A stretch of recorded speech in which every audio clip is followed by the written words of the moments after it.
selamat datang untuk seluruh peserta. Kita masih menunggu partisipan yang lain join ya. Jadi kita tunggu sebentar lagi sambil mendengarkan musik.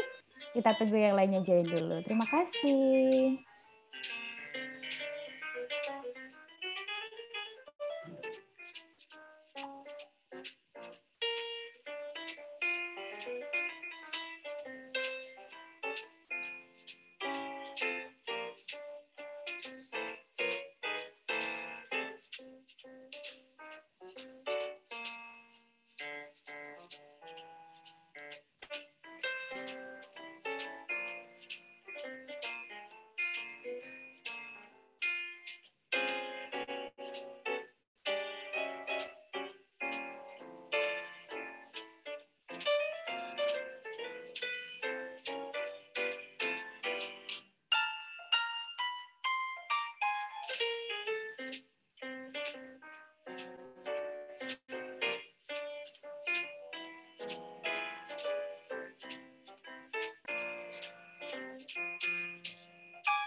Halo, selamat pagi semuanya. Senang sekali pagi hari ini atau mungkin siang hari ya untuk teman-teman yang ada di Melbourne. Saya Bening Wismawarin sebagai Ayah National Digital Education Officer bisa bertemu teman-teman semua yang ada di sini dalam acara Scholarship Talk Show Scholarship for Indonesian Study in Australia. Nah, hari ini saya tidak sendirian, saya kedatangan ditemani ya oleh beberapa speakers yang luar biasa tentunya. Yang pertama ada AS Wordy, ada Kak Fikriansyah. Halo Kak Fikri. Halo, selamat siang waktu Melbourne. Selamat siang waktu Melbourne. Apa kabar Kak hari ini? Baik, Alhamdulillah. Gimana Mbak Bening kabarnya? Sehat dong dan semangat banget nih. Ntar mau ngobrol-ngobrol sama Mas Fikri. Ntar share sebanyak mungkin ya Mas infonya. Siap. Oke. Thank you for joining us. Kemudian ada Kak Amalia Nindya atau Kak Dea. Kak Dea ini dulu alumni AS Wordy juga. Halo Kak Dea. Halo Bening, apa kabar? Baik, glowing banget pagi ini. Terima kasih, sama-sama. Oke, ntar Kak Dia juga akan share-share ya seputar gimana sih dulu caranya bisa dapet AS itu. Kemudian kita juga ada LPDP Wordy, ada Kak Juzaili Rasis atau Kak Jess. Hai Kak. Halo semuanya. Halo, lagi di Melbourne ya Kak Jess sekarang? Sekarang lagi liburan di Sydney. Wah, seru banget. Aku juga suka banget nih bajunya batik gitu ya, tetap apa namanya mencintai Indonesia. Iya. Oke, nanti Kak Jess juga akan share-share ya seputar LPDP itu seperti apa dan pastinya kita juga kehadiran Kak Berliana Oktaviani sebagai PR and Communication Strategist-nya LPDP. Halo Kak Berliana. Halo Mbak Bening, selamat pagi. Hai, pagi. Gimana hari ini sehat Mbak? Alhamdulillah sehat. Alhamdulillah. Iya, siap ya. Ntar kita korek-korek nih info tentang LPDP ya. Oke, thank you Kak Berliana for joining us. Kemudian ada Kak Nurina Mayasari atau Kak Maya yang hari ini akan memoderasi webinar pagi atau siang hari ini. Hai Kak Maya. Mbak Bening. Halo, udah siap Kak nanti diskusinya? Ya, Insya Allah. Oke, terima kasih. Dan tentunya saya mau menyapa Kak Ibnu selaku Presiden PPIA. Kak Ibnu, thank you for joining us dan terima kasih sudah mau berkolaborasi dengan Ayah ya Kak. Oke, dan tidak lupa juga untuk partisipan yang sudah hadir. Terima kasih banyak sudah joining acara ini. Acara ini merupakan kolaborasi antara Ayah dan juga PPIA ya. Kalau teman-teman yang belum tahu PPIA dan AYA itu apa sih? Saya akan kasih brief singkat ya. Jadi kalau PPIA itu merupakan sebuah perhimpunan pelajar Indonesia di Australia ya, yang mana teman-teman yang lagi belajar di Australia itu berkumpul dalam asosiasi ini gitu. PPIA ini punya banyak kegiatan menarik selain webinar-webinar dengan berbagai topik, biasanya juga share-share informasi seputar beasiswa, dan yang paling penting harus follow media sosialnya. Ya, karena kalau teman-teman lihat media sosial itu pasti akan lengkap banget deh sama info-infonya. Dan kalau Ayah sendiri, Ayah adalah Australia Indonesia Youth Association. Teman-teman di sini juga boleh loh gabung sama Ayah. Kalau misalnya pengen lebih tahu hal-hal yang berkaitan dengan Australia Indonesia gitu. Biasanya kita tuh punya banyak acara dan juga ada berbagai divisi gitu ya. Dan itu bisa menjadikan kita mungkin lebih bagus bahasa Inggrisnya, karena biasanya kita juga ada language program dan juga event-event lain yang pastinya seru. Jangan lupa juga untuk follow media sosialnya Ayah. Oke. Untuk acara hari ini kita akan nanti ngobrol-ngobrol tentang gimana sih cara dapat beasiswa ke Australia gitu ya. Ada LPDP, ada AAS, terus kehidupan di sana tuh kayak gimana sih, dan prosesnya nanti akan bareng Kak Maya yang lebih banyak bercerita gitu, lebih banyak berdiskusi.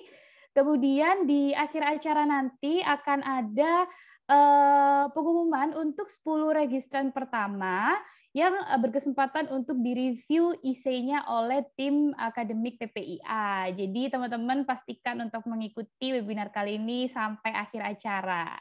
Selain itu, saya juga minta tolong buat teman-teman supaya bisa mute microphone dan open kamera pada saat photo session ya, yaitu saat ini nih. Ya. Nah, sekarang sebelum kita masuk ke diskusi, kita mau foto bersama dulu, boleh di open cam.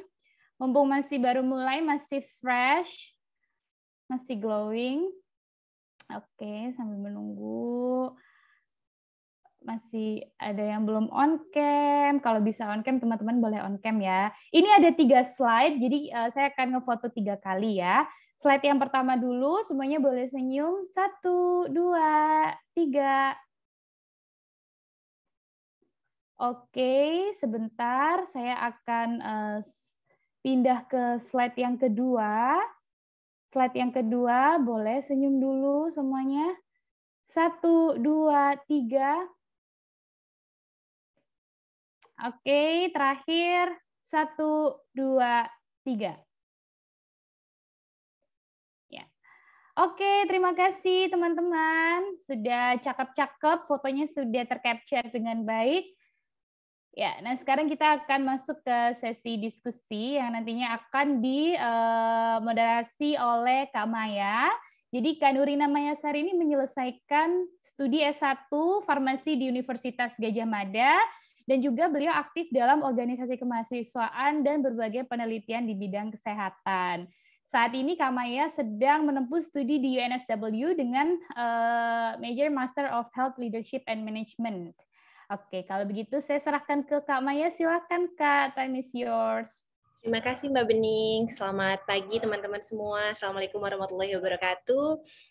Selamat datang di acara talk show. Jadi saya akan informasikan pada pagi atau siang hari ini, nanti ada 2 sesi talk show. Talk show yang pertama yaitu dengan 2 speakers dari Australia World Scholarship. Ada 2 narasumber kita, yaitu ada Mas Fikriansyah dan Mbak Amelia Anindya.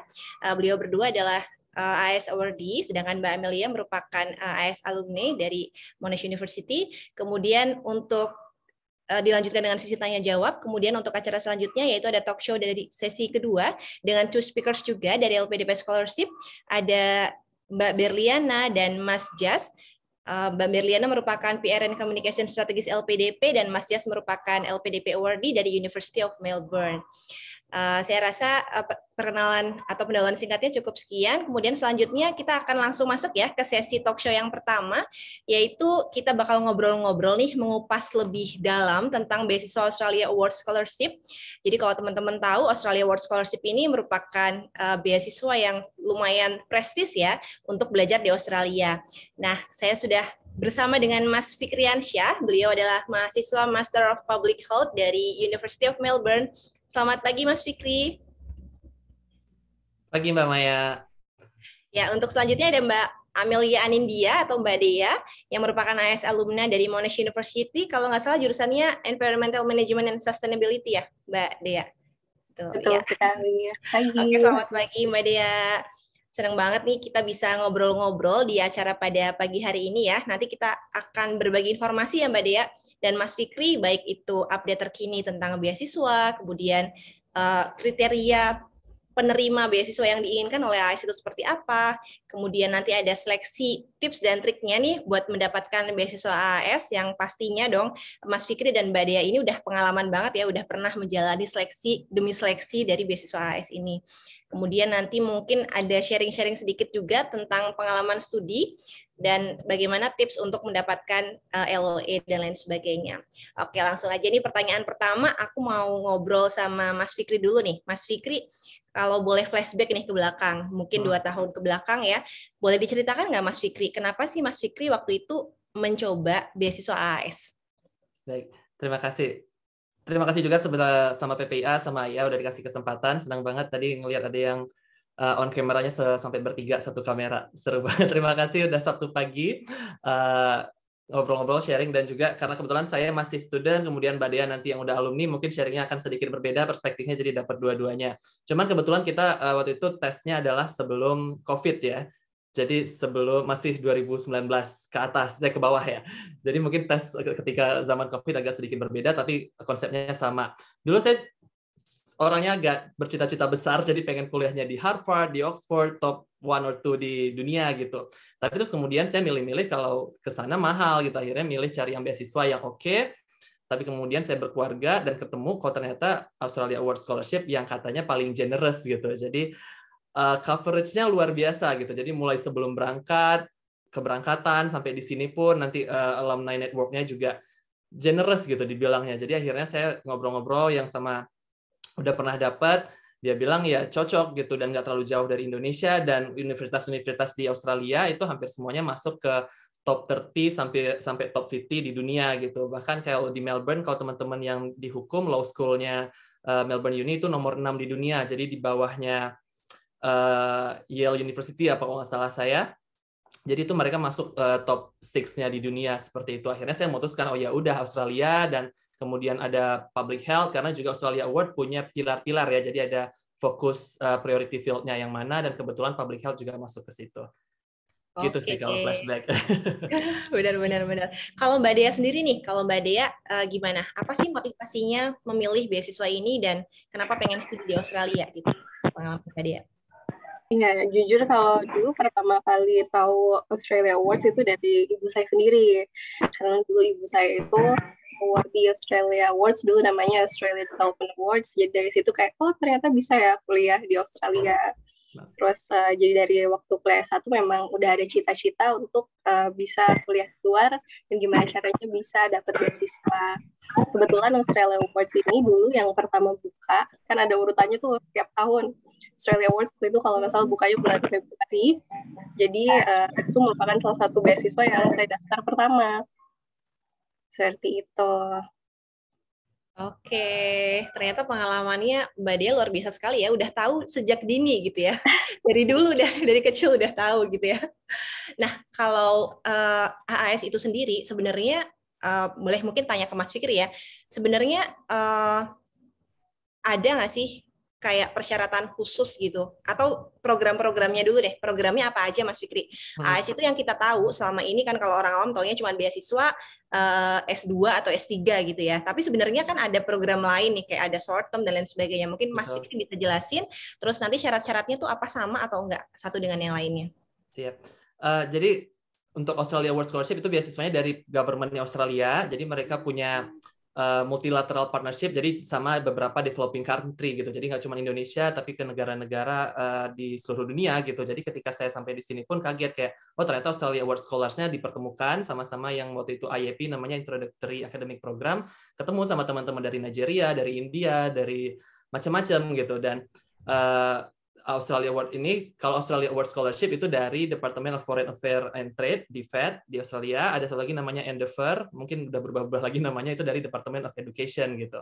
Untuk yang dari di Fed sendiri, teman-teman nanti bisa cek lengkapnya di australiaawardsindonesia.org. .org, itu nanti dijelasin ada dua, ada long term sama short term. Tadi Mbak Maya udah jelasin juga. Kalau short term mereka punya targetnya khusus biasanya untuk yang senior, biasanya untuk yang politisi atau influencer, nanti bisa dibawa, atau orang-orang yang pemimpin organisasi, pemimpin yayasan, untuk topik-topik tertentu. Misalnya ada tentang sustainable tourism, ada yang tentang multi-faith, atau tentang women leadership, seperti itu. Jadi nanti ada workshop di Indonesia, nanti berangkat ke Australia untuk workshop lagi di Australia, nanti ada lagi setelah pulang ada workshopnya lagi, seperti itu. Jadi lebih ke arahnya workshop kalau untuk yang short term. Untuk yang beasiswa untuk degree, biasanya itu untuk yang long term. Sejauh ini untuk Indonesia mereka fokusnya ke master dan PhD, tapi ternyata kemarin sempat ngobrol ada juga beberapa negara di Pacific Island yang di Fed ngasih untuk beasiswa bachelor-nya juga. Jadi kalau nggak salah Fiji atau Samoa itu dari Australia Award juga ngasih untuk program bachelor. Tapi untuk Indonesia sejauh ini program master dan PhD. Tahapannya kalau general nanti teman-teman bisa cek di website lagi. Seleksi administrasi yang pertama, jadi submit kedua website, ada namanya Oasis, satu lagi dari AAI-nya sendiri, Australia Award Indonesia. Setelah submit, nunggu sekitar 1-2 bulan, diumumin siapa yang shortlisted, dipanggil lagi nanti untuk IELTS sama interview, sama panel. Kalau untuk interviewnya singkatnya master, itu nanti 2 orang yang interview, join selection timnya, untuk PhD nanti 4 orang. Itu biasanya mix, ada 2 orang dari Australia, 2 orang dari Indonesia, atau satu-satu. Setelah itu, sebulan kemudian nunggu dari itu, untuk TELS IELTS yang bareng interview itu hanya untuk menentukan teman-teman pre-departure trainingnya berapa lama. Jadi ada yang 7 minggu, kalau yang saya dulu mungkin Mbak Dian 6 minggu ya, paling cepatnya. Kemudian ada yang 1,5 bulan, ada yang 3 bulan, sampai ada yang 4,5 bulan. Setelah nanti diumumkan mendapatkan scholarship-nya. Jadi kalau AS mungkin sedikit berbeda, jadi dapat scholarship-nya dulu, baru nanti AS bantu dapetin LOA-nya. Jadi nggak perlu siap-siap LOA dulu, seperti itu Mbak Maya. Oke, makasih banyak Mas Fikri, ini menarik banget ya, ternyata beasiswanya itu cukup banyak gitu ya, baik short term maupun long term. Nah, kalau teman-teman Mas Fikri sama Mbak Dea itu kan berarti long term ya. Betul. Aku mau nanya nih ke Mbak Dea, kalau pengalamannya Mbak Dea, tadi Mas Fikri udah jelasin bahwa ada tahapan administrasi, kemudian ada juga nanti tes IELTS untuk menentukan yang selanjutnya gitu, terus ada wawancara juga. Nah, kalau pengalaman Mbak Dea nih, apa aja sih tahapan yang harus dilalui, terus waktu itu prosesnya seperti apa? Kalau bisa nih sekalian kasih tips-tipsnya nih buat teman-teman nih, Mbak Dea. Ya, kurang lebih kalau tahapannya masih sama ya. Kita ada administrasi, terus interview, dilanjutin lagi tadi sama pre-departure training. Untuk tips sebenarnya ketika seleksi administrasi, ini kurang lebih sebenarnya dokumen-dokumen yang dikumpulkan ini dokumen-dokumen untuk persyaratan LOA. Jadi bedanya itu kalau sama LPDP mungkin kita cari LOA-nya dari universitas, tapi di AAS ini administrasinya itu ya tadi mulai dari ijazah yang sudah ditranslate, terus ada juga transkrip nilai yang sudah ditranslate, IELTS score atau TOEFL score itu juga sudah ada. Jadi sebenarnya persyaratan administrasi ini kurang lebih sama dengan yang diminta untuk LOA ke universitas. Jadi nanti ketika sudah diterima, administrasinya sudah dianggap qualified academically, jadi nanti dan udah lanjut interview, itu data-datanya tinggal mereka teruskan ke universitas. Kalau tips dari saya sih, kalau misalnya pas selection test ini, administration test, itu kurang lebih untuk semua beasiswa, syarat administrasinya sama. Jadi kalau misalnya udah mulai nyiapin administration untuk beasiswa, itu masukin aja semuanya. Ada AAS, tadi LPDP, semuanya dimasukin karena kurang lebih syaratnya sama, seperti itu. Oke, mungkin bisa diceritain juga nih Mbak Dea, nanti kan ada essay-nya. Nah, essay-nya itu seperti apa sih Mbak Dea? Oh ya, jadi essay-nya itu saya kurang terlalu ingat sebenarnya essay-nya tentang apa. Tapi yang jelas ya, itu tuh ditanya kayak alasan kamu kenapa pilih Australia Awards, kenapa sekolah di Australia, kenapa pilih jurusan tersebut. Terus juga nanti diceritakan tentang kita saat ini seperti apa, kayak apa pekerjaan kita saat ini, terus harapannya ke depan seperti apa. Jadi tips saya untuk nulis esai ini, jadi sebenarnya yang dicari itu benang merah dari yang dulu kita kuliah apa atau kerja apa, sekarang presentnya kita kerja apa, dan ke depannya kita rencananya mengambil apa. Jadi biasanya tuh suka banyak yang nanya, kalau misalnya saya jurusannya ini, tapi nanti saya mau ambil jurusan yang lain, itu gimana? Nah, sebenarnya itu kita coba waktu nulis esai itu gimana caranya kita menjelaskan ke asesor ada benang merahnya. Saya memang background-nya di sini, tapi dari sini saya terekspos pengalaman mengenai ini.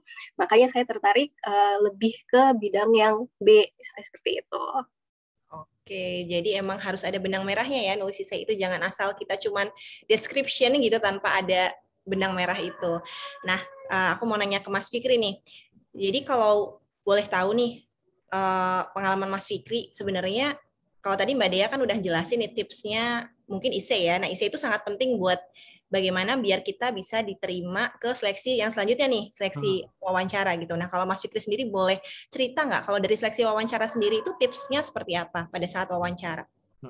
Jadi ketika kita diwawancara, kita mikirnya pasti si interviewer udah baca kan apa yang kita tuliskan gitu. Jadi mereka udah cek CV kita, mereka udah tahu jawaban-jawaban kita tadi. Jadi ya kita lebih jangan ngulang, jangan repetitif apa yang sudah kita tuliskan, tapi lebih ke expand lagi, lebih diperluas lagi dan lebih didalamkan lagi. Karena ketika nulis di jawaban-jawaban apa istilahnya personal statement atau jawaban yang di Oasis itu ada maksimal karakternya. Kalau nggak salah saya 2.000 karakter. Jadi nah ketika di interview itu bisa jelasin lagi. Kayak tadi Mbak Dea bilang, mereka tuh pengennya si kitanya udah tahu gitu apa yang kita mau ketika kita nanti di sana mau ngapain, ketika udah lulus mau ngapain, manfaat studi ini apa gitu. Bukan hanya untuk diri sendiri, bukan hanya untuk organisasi, tapi untuk Indonesia gitu. Bahkan kalau bisa dikaitkan juga nanti sama partnership-nya Indonesia-Australia juga bagus gitu, karena tujuan beasiswanya sebenarnya kan ada hubungan kerjasama antara dua negara seperti itu. Oke, jadi memang tahapan tersebut itu saling berkaitan ya Mas Fikri, mulai dari kita nulis esainya itu nanti akan dikonfirm lagi pada saat wawancara. Jadi akan ditanya lagi nih sama si pewawancara, benar nggak nih kita benar-benar tujuannya seperti ini, kemudian alasannya apa, kemudian nanti manfaatnya apa kalau misalkan nanti Australia mau ngasih beasiswa buat calon awardee-nya gitu ya. Oke deh. Kalau menurut Mas Fikri atau Mbak Dea, mungkin Mbak Dea ya, kalau menurut Mbak Dea sendiri, kriteria apa sih yang menjadi kriteria ideal gitu awardee AAS? Oh, tadi mungkin sebelum dijawab ada tambahan. Jadi untuk AAS itu ada 3 jenis aplikasi ya. Ada yang kita bisa apply untuk coursework, untuk research, atau mix. Mix itu kalau coursework itu kayak kita kuliah aja sampai terakhir. Kalau research itu komponen research-nya lebih besar, atau mix itu kurang lebih kayak ketika kita S1, 70% coursework, terus 30% kita ambil tesis.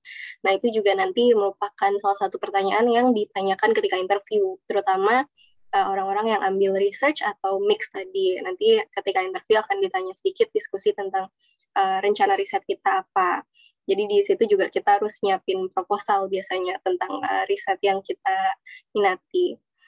Gitu, tadi lupa, sorry. Sorry Marina. Terus tambahan tadi pertanyaannya apa tadi Marina, malah lupa saya. Menurut Mbak Dea sendiri nih, kriteria ideal menjadi awardee AAS versi Mbak Dea nih seperti apa? Kriteria ideal karena saya bukan asesor sebenarnya kurang tepat kayaknya kalau jawab itu. Tapi kalau misalnya kita lihat dari AAS Award Scholarship itu kan ada tadi seperti disebutkan sama Mas Fikri ada pilar-pilarnya. Nah, pilar-pilar itu tiap tahun berubah-berubah. Jadi tergantung dengan interest bilateral kedua negara. Kayak misalnya dulu environment ada, sampai sekarang sih masih ada. Terus sekarang kayaknya yang baru-baru ini ada banyak interest tentang COVID. Jadi health sector juga makin naik. Nah, selama kita bisa masuk ke dalam pilar-pilar tersebut, esai kita bisa menjelaskan gimana kontribusi kita terhadap pilar tersebut, itu sangat ideal sih. Dan juga apalagi sangat diharapkan banyak aplikan perempuan, terutama juga dari daerah-daerah timur sana, ada priority areas. Oke deh, makasih banyak Mbak Dea. Oh yang ingetin nih buat teman-teman yang kalau ingin bertanya bisa nanti klik link yang ada di kolom chat, bisa tanya langsung di Slido, nanti setelah sesi ini nanti akan ada Q&A session. Oke, lanjut ke Mas Fikri. Kalau menurut Mas Fikri sendiri kriteria idealnya seperti apa? Apakah sama nih sama Mbak Dea yang diceritakan Mbak Dea? Jadi ketika kita udah ketemu gitu sama teman-teman yang satu batch, satu angkatan, itu kita orangnya beda-beda banget.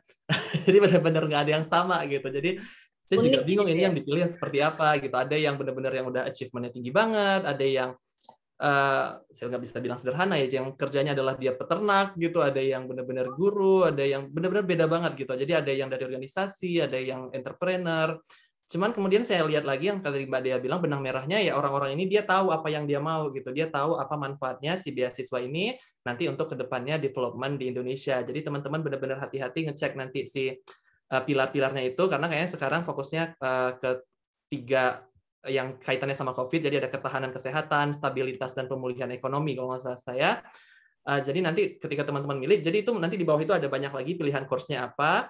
Ketika nanti mengisi esainya, ketika nanti interview, coba dikaitkan ke situ gitu. Jadi sepertinya yang ideal yang diinginkan mereka adalah orang-orang yang tahu nanti manfaatnya beasiswa ini apa untuk diri sendiri dan untuk orang lain gitu. Dan itu walaupun nanti dia mungkin ada bilang dia targetnya adalah PNS di pusat gitu, di Kementerian Pusat, tapi itu bukan kuota, jadi itu target. Jadi walaupun dia bilang itu target, tapi bukan berarti kuotanya. Jadi walaupun nanti dia nargetinnya pegawai negeri, tapi tetap terbuka untuk semuanya. Jadi bahkan ada teman-teman saya yang satu angkatan yang fresh graduate, ada yang bekerja di HR, ada yang macam-macam gitu. Jadi seru gitu. Oke, makasih banyak Mas Fikri. Jadi emang kita harus tahu apa yang kita mau ya, baru kita daftar. Kalau kita nggak tahu, gimana kita mau meyakinkan orang buat nerima kita aja, terima ya mendapatkan beasiswa. Oke, untuk pertanyaan selanjutnya nih.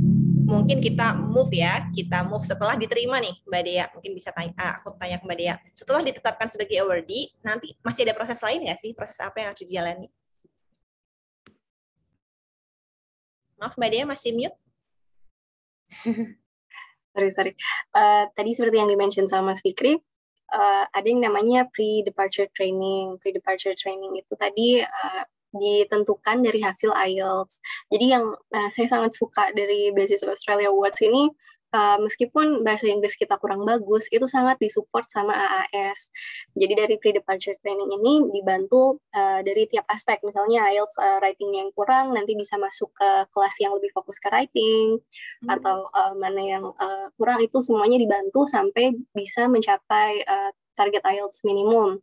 Itu kalau nggak salah 6 atau 6,5 ya Mas Fikri waktu itu. Dan ketika sudah kuliah pun, kita dapat biaya untuk istilahnya mentor. Jadi dulu saya waktu kuliah itu bisa ngajuin untuk ada yang cek esai segala macam, dan sampai di Australia juga ada introductory academic program tadi yang ketemu sama AAS dari negara-negara lain. Itu kita ngulang lagi, kita belajar lagi tentang academic writing di Australia segala macam, dan itu menurut saya sangat membantu untuk yang beasiswa AS. Setelah ada pre-departure training, kita juga dibantu dari akademis, jadi nanti ada academic advisor yang bantu kita untuk cross-check lagi tuh, kalau misalnya kita masih tertarik sama jurusan lain, atau mungkin jurusan lain di universitas lain, itu nanti akan ada academic advisor yang membantu mengarahkan pilihan kita. Kalau misalnya, ternyata environmental management opsinya ini nggak cuma di universitas ini, tapi ada di universitas lain, terus pertimbangannya di kota itu seperti apa, atau mungkin lebih bagus di aspek mana, itu nanti diarahkan sama academic advisor, seperti itu. Jadi banyak sekali supportnya. Benar-benar. Makasih banyak Mbak Dea nih penjelasannya ya. Jadi banyak sekali proses yang harus dijalani, tetapi itu sangat menarik ya, karena kita belajar lagi dan itu kayak sebuah persiapan biar kita nanti siap tempur ketika sudah studi di Australia gitu ya.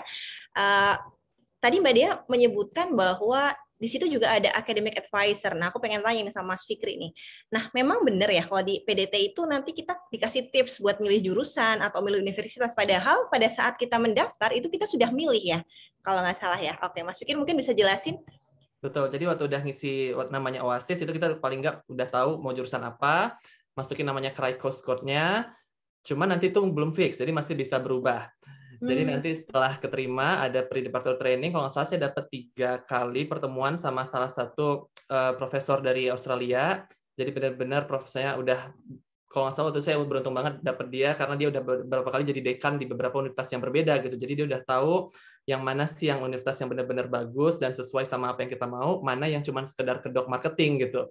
Saya sempat nanya ke dia gitu, apa saya milihnya waktu itu kepikiran antara double degree Master of Public Health sama yang lain, atau yang cuma fokus gitu. Dia bilang mending yang fokus aja yang satu gitu. Cuma nanti akan sedikit berbeda-beda ya, case by case gitu. Jadi kita dikasih briefingnya sama dia, kemudian nanti ada lagi 1 hari seperti info day, jadi kampus-kampus diundang ke sini ke Jakarta waktu itu, karena waktu itu PDT-nya di Jakarta. Mungkin sekarang fokusnya di Bali PDT-nya, nanti diundang kampus-kampus untuk bisa kita tanya lebih lanjut, baru nanti kita submit aplikasi kita, maksudnya keputusan kita yang mana gitu. Jadi ada opsi 1, opsi 2, baru nanti AS-nya bantu seperti itu. Oke, berarti belum tentu yang kita pilih pada saat pendaftaran itu nanti kita mau kuliah di situ gitu ya, Betul, karena nanti mungkin ada berubah. pertimbangan-pertimbangan lain gitu ya. Oke, kalau menurut Mbak Dea sendiri nih, gimana sih tipsnya buat pilih jurusan yang cocok, terus cara mendapatkan LOA-nya gimana, susah atau enggak? Dia bisa jelas. Kalau untuk LOE tadi sekali lagi kalau dari AS kan kita nggak perlu nyiapin untuk LOE ya karena nanti AS yang bantu arrange. Tapi kalau untuk jurusan ini tuh jadi salah satu pertanyaan yang ditanyakan ketika menulis esai. Kenapa kita pilih jurusan tersebut? Kenapa kita pilih universitas tersebut? Gitu. Kalau menurut saya sarannya kayak misalnya kalau saya berkaca pada ranah environment ya. Jadi tiap universitas itu punya mereka meng-highlight hal-hal yang berbeda. Kayak waktu itu saya dikasih pilihan antara Monash sama Melbourne University. Ternyata kalau Melbourne University itu dia environmental course-nya di bawah sekolah science. Jadi itu lebih fokus ke sainsnya. Terus waktu itu akhirnya saya memilih ke Monash karena itu di bawah human sama geography, jadi kayak Master of Arts, lebih ke policy-nya, lebih ke management sama planning-nya. Nah, mungkin yang teman-teman bisa lihat ketika lagi bingung nih milih course, oh ini kok ada jurusannya di universitas ini, di universitas lain juga ada.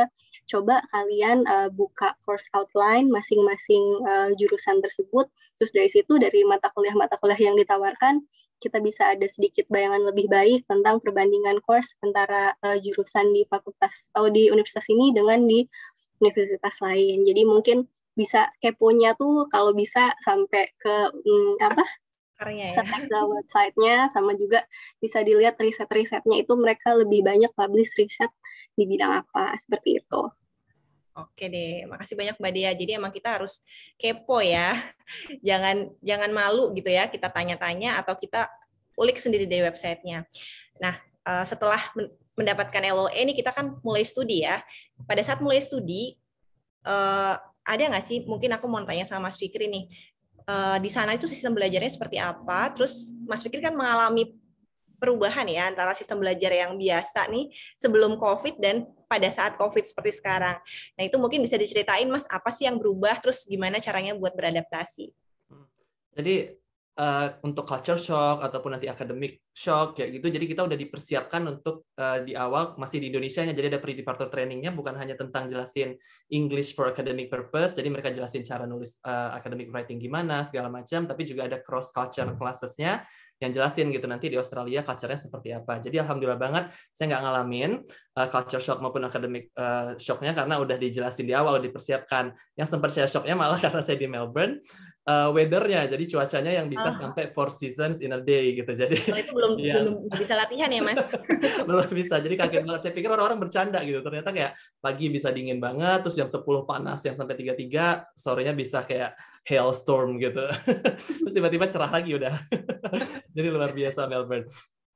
Jadi benar-benar udah dipersiapkan, dan ketika sampai di sini pun disambut lagi sama tim student contact officer-nya, ada yang tadi kita bilang IAP, diajak keliling kampus, dijelasin cara gunain library segala macam yang sepertinya nggak semua student dapat gitu, apalagi master dan PhD student. Jadi hanya memang dari AAS dan beberapa scholarship provider lainnya yang memberikan kesempatan untuk dapat orientation itu, seperti itu Mbak.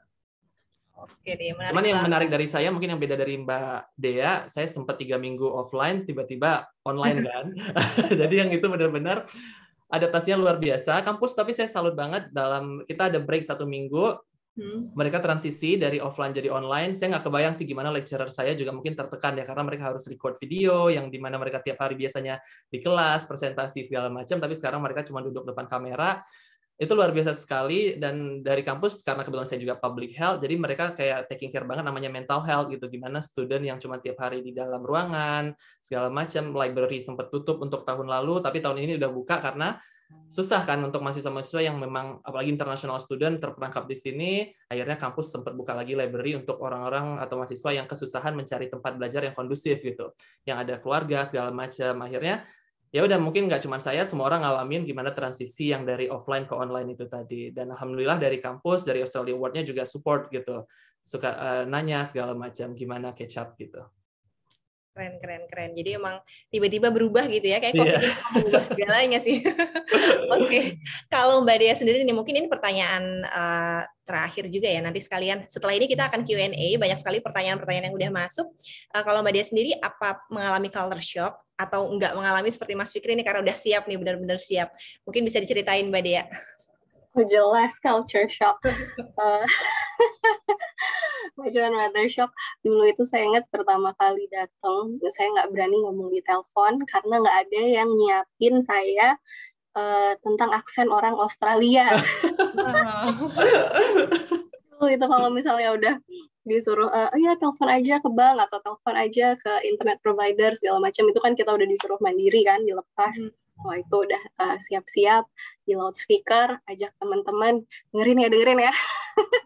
Kalau misalnya nggak kedengeran, tolong bantu translate. Jadi itu sih yang agak lucu. Tapi lama-lama dengan kita lama di Australia, sering ngobrol sama teman-teman dari yang Australia juga, lama-lama terbiasa dengan aksennya yang ngomongnya lumayan cepat sama lumayan belibet. Lucunya tuh kalau misalnya datang di mana-mana semua ngomong hello how are you gitu. Hello how are you? Kita kan kalau di buku SD gitu ya, hello how are you? I'm fine. And you gitu kan. Ternyata hello how are you itu cuman sapaan yang satu paket yang basa-basi hello how are you, terus kayak cuma dibalas ya good hello how are you, cuman gitu aja. Jadi balasnya sama gitu ya, hello how are you juga ya, bukan I'm fine thanks.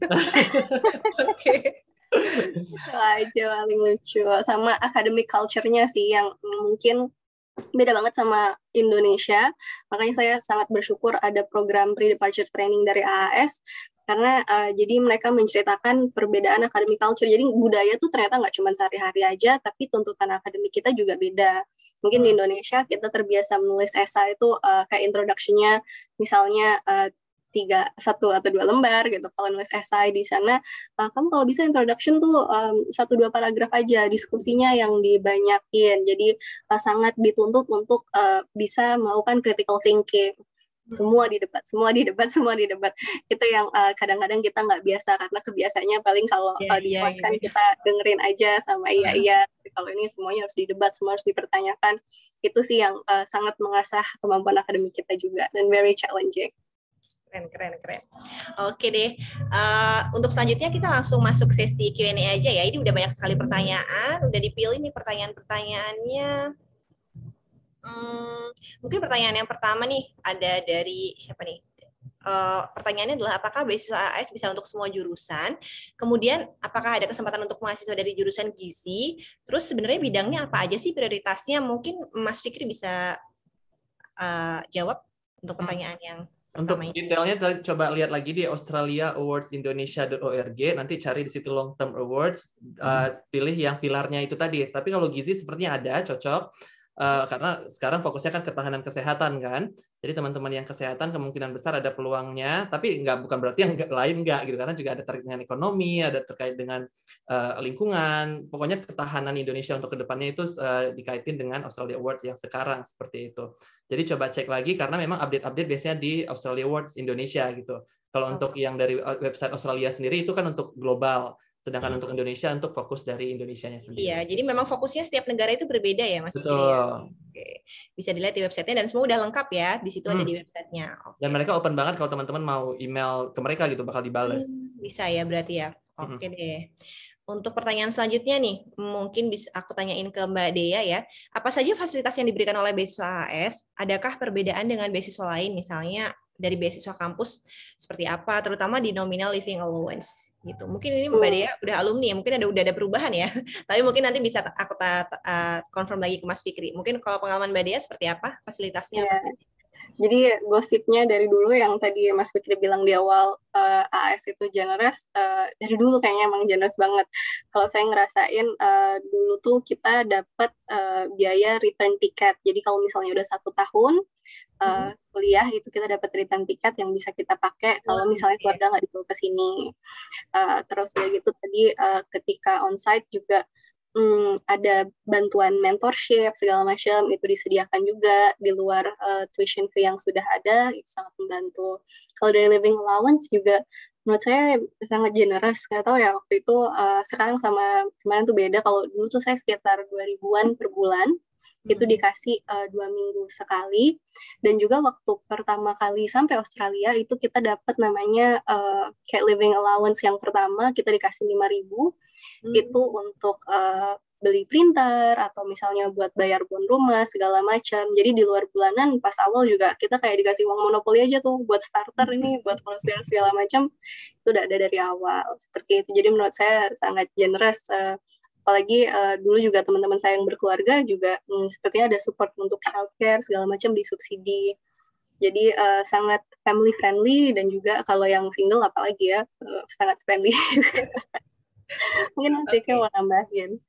Ya, mungkin Mas Fikri mau nambahin kalau yang update sekarang nih gimana nih? Betul. Jadi kalau untuk nominal lebih kurang sama. Kemudian ketika teman-teman pre-departure training pun udah mulai stipendnya di Indonesia. Jadi udah ada ya. digaji gitu untuk pre-departure Latihan training. itu digaji ya Mas berarti? Betul. Ya? Bahkan ini saya sempat dengar karena kita COVID, kemudian ada yang defer belum berangkat, sampai sekarang pun mereka kalau nggak salah masih dapat gitu. Jadi emang itu case by case ya. Jadi benar-benar generous banget. Dan tadi enaknya kenapa waktu itu saya mikir karena saya udah berkeluarga, ketika kita di sini sebagai Australia Award recipient itu dianggap sebagai Australia citizen. Jadi kalau emang punya anak, semua betul, lengkap, anaknya ya. bisa masuk sekolah gratis. Wah, keren. Tapi childcare enggak, childcare tetap bayar, cuman bedanya nanti kita bisa apply Centrelink, itu kayak organisasi yang bantuin Australia Citizen, kita bisa apply subsidinya childcare itu bisa sampai 80% gitu, jadi cuman bayar 20%-nya. Jadi benar-benar itu yang bikin beda banget antara Australia Award sama beasiswa lainnya seperti itu. Karena kita dianggap hampir mirip sama Australian Citizen seperti itu. Nah, itu benar-benar privilege banget ya bisa. Betul, bagi yang sekolah kan, karena sekolah mahal banget. Iya benar, sekolah anak mahal ya. Betul, dan visa dibantu sama Australia Award, cuman medical check up bayar sendiri untuk spouse dan anak. Berarti jangan khawatir ya tentang keuangan ya kalau mau daftar beasiswa AS ini udah lengkap semua ya. Mulai dari sebelum ke sana udah dapat SIPA sampai sana udah terjamin, baik itu nanti mau sekolah anak juga disubsidi, kesehatan disubsidi, semua udah lengkap ya. Bahkan ada tiket pulang ya setahun sekali jika tidak keluarga ya. Oke. Ini pertanyaan selanjutnya nih. Mungkin aku tanya ke Mbak Dea ya, mana sih yang lebih berpeluang mendapatkan beasiswa Mbak Dea? Jadi mahasiswa S1 langsung ke S2 nih atau fresh graduate, atau yang setelah S1 bekerja profesional dulu, baru daftar beasiswa? Nah sebenarnya ada minimalnya nggak sih? Minimal pengalaman kerja berapa tahun, atau mungkin fresh graduate bisa diterima gitu? Kalau untuk dari AS sendiri dan kayaknya kebanyakan beasiswa lain biasanya ada satu sesi tentang pengalaman 2 tahun, minimal pengalaman kerja 2 tahun. Tapi buat teman-teman mahasiswa yang kayak ingin buru-buru kuliah, jangan berkecil hati juga, karena pengalaman kerja ketika kuliah itu juga dianggap. Jadi kalau misalnya waktu kuliah kalian volunteering, part-time di sini, part-time di mana, itu juga bisa contribute ke CV kalian. Jadi kalau misalnya lulus S1, pastikan aja sudah ada pengalaman kerja minimal 2 tahun, itu juga nanti akan membantu ketika menulis esai. Ketika kalian sudah ada pengalaman di bidang tersebut, itu nanti argumen tentang apa yang sedang dikerjakan saat ini dan kenyataan di lapangan saat ini, itu tentu argumennya lebih kuat daripada yang belum ada pengalaman kerja. Seperti itu. Mungkin Mas Fikri mau nambahin, Mas Fikri? Karena kebetulan di cohort saya juga ada yang fresh graduate, terus dia itu ceritanya sama kayak Mbak Dea bilang, yang penting di CV dia jelasin gitu, dia volunteer apa aja selama dia kuliah, pernah part time apa aja, dan beruntungnya itu tadi Indonesia ngebolehin yang fresh graduate masuk, karena ada beberapa negara, kalau saya Filipina itu harus benar-benar ketat 2 tahun dulu kerja gitu, jadi nggak boleh fresh graduate, dan mereka pun maksimal untuk master 1,5 tahun, sedangkan untuk Indonesia boleh yang 1 tahun, 1,5 atau 2 tahun, jadi beda-beda negara emang beda. Dan juga waktu itu India, dua-duanya yang di Melbourne ini, dua-duanya fresh graduate, karena mereka baru mulai, jadi belum ada yang udah profesional yang dapat Australia Awards-nya seperti itu. Oke, jadi sebenarnya fresh graduate itu besar, betul. Bisa ya, tapi mungkin kita harus bisa meyakinkan ya, intinya kan gitu ya, bisa meyakinkan itu. Oke. Terus pertanyaan selanjutnya nih, berapa sih skor TOEFL minimal dan boleh nggak sih pakai TOEFL ITP? Karena kalau misalkan beasiswa lain kan mungkin ITP udah nggak bisa gitu. Nah kalau AS sendiri apakah masih bisa menggunakan ITP? Mungkin Mbak Dea bisa jawab. Mungkin Mas Fikri dulu, ini saya jadi buka website AS nih. Oke, Mas Fikri boleh saya share di chat untuk brosurnya yang sekarang. itu kalau nggak salah ada di halaman keempat, dia bilang bisa ITP untuk IELTS minimal 5,5, untuk ITP-nya 5,25. Kebetulan saya waktu untuk apply yang pertama di administration saya pakainya ITP, jadi di FEB UI saya waktu itu karena lebih murah ya. Alhamdulillah sudah lulus, dan saya tahu itu dibolehin dan nanti akan ikut IELTS lagi dari Australia Awards-nya ketika udah lulus jadi shortlisted gitu. Oke, berarti emang bisa ya, bukan yang terus ITP nanti kesempatan kita akan lebih kecil enggak ya? Memang syaratnya boleh gitu ya. Betul. Meskipun misalkan kita masih perlu persiapan untuk IELTS, kita mungkin bisa daftar menggunakan ITP dulu. Betul. Ya. Yang penting itu di atas 525. Kalau 524 mungkin udah langsung nggak bisa gitu. Iya. Kalau masih di bawah 525 coba lagi. Iya. Kalau misalnya dilihat di webnya juga ada syarat IPK-nya minimal 2,9 atau 2,75 buat people with disabilities. Tadi juga di sini tulisannya IELTS 5,0, paper based TOEFL 59 atau IBT 38 PTE. Jadi sebenarnya untuk syarat bahasa Inggris ini syarat administrasi aja, karena nanti ketika tahap kedua itu ada tes IELTS lagi. Jadi di sana teman-teman nanti dilihat juga IELTS-nya pada saat itu berapa. Karena kalau nggak salah tuh ada jangka waktunya, ada masa kadaluarsanya kan kalau untuk tes bahasa Inggris itu. Itu. Dan yang tadi Mbak Dia bilang kalau untuk yang teman-teman yang KTP-nya dari wilayah geografis tertentu yang jadi priority, mungkin nanti skornya berbeda gitu. Jadi coba diperhatikan. Ada beda ini ya, beda syarat gitu ya mungkin. Betul. Ya. Oke. Pertanyaan selanjutnya nih Mas Fikri, aspek apa sih yang penting dalam penerimaan AAS? Ini tadi udah ya. Apakah skor IELTS-nya atau ISEE-nya atau yang daerah asal saya kaget tuh ada beberapa yang gagal gara-gara penamaan filenya salah atau file yang di-upload salah. Jadi benar-benar hati-hati, teliti gitu, karena kalau dia minta misalnya nama underscore, kemudian nama filenya apa, kemudian yang mana huruf kapital, dan ada juga yang gagal karena lupa submit yang satu lagi. Jadi ada dua yang dari harus Indonesia di-submit. Itu ya? Betul, jadi yang Oasis, yang Australia Base, sama yang Australia Award Indonesianya. Jadi kalau nggak submit yang Indonesianya, langsung otomatis gagal gitu. Jadi benar-benar teliti, hati-hati, pastikan jawab semua pertanyaannya. Jangan mepet-mepet mulai dari sekarang gitu, apalagi ini kan mulai dari Desember, nanti Februari buka lagi, biasanya dia Februari, Maret, April ya, 3 bulan untuk proses administrasinya. Jadi mulai kontak siapa yang mau jadi reference, gimana cara jawabnya, seperti itu. Iya benar, kalau bisa disiapin setahun sebelumnya malah mulai dari nulis esai, syarat administrasi segala macam. Sebenarnya sih nulisnya gampang ya Mbak, cuman cerita di balik itunya yang susah ya. Kita mau nulis apa gitu ya, yang dan harus dibikin kita concise kan, dibikin kayak cuman 2000 kata itu harus masuk semua. Iya, 2000 kata ada karakter, 2000 karakter. Oh iya, sedikit banget ya sebenarnya ya kalau 2000 karakter itu menceritakan itu ibarat kayak kisah hidup kita sebelumnya, terus kenapa kita harus kuliah gitu ya. Betul. Oke.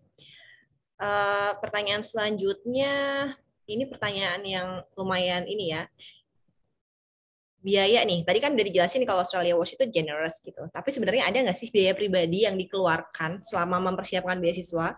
Atau mungkin ada biaya, mungkin tes tadi ya, tes IELTS atau apa? Atau selain itu ada biaya lain nggak untuk mendaftar LPDP, jadi mendaftar AAS ini? Mungkin Mbak Dea ya bisa share, ada biaya khusus nggak? Kalau waktu itu saya tes dari Jogja.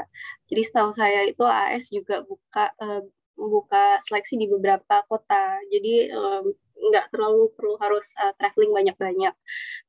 Jadi waktu itu yang perlu saya siapkan cuman untuk administrasi di awal, kayak misalnya ada jasa translator untuk akte lahir itu harus di-translate oleh seorang translator, untuk tes bahasa Inggris.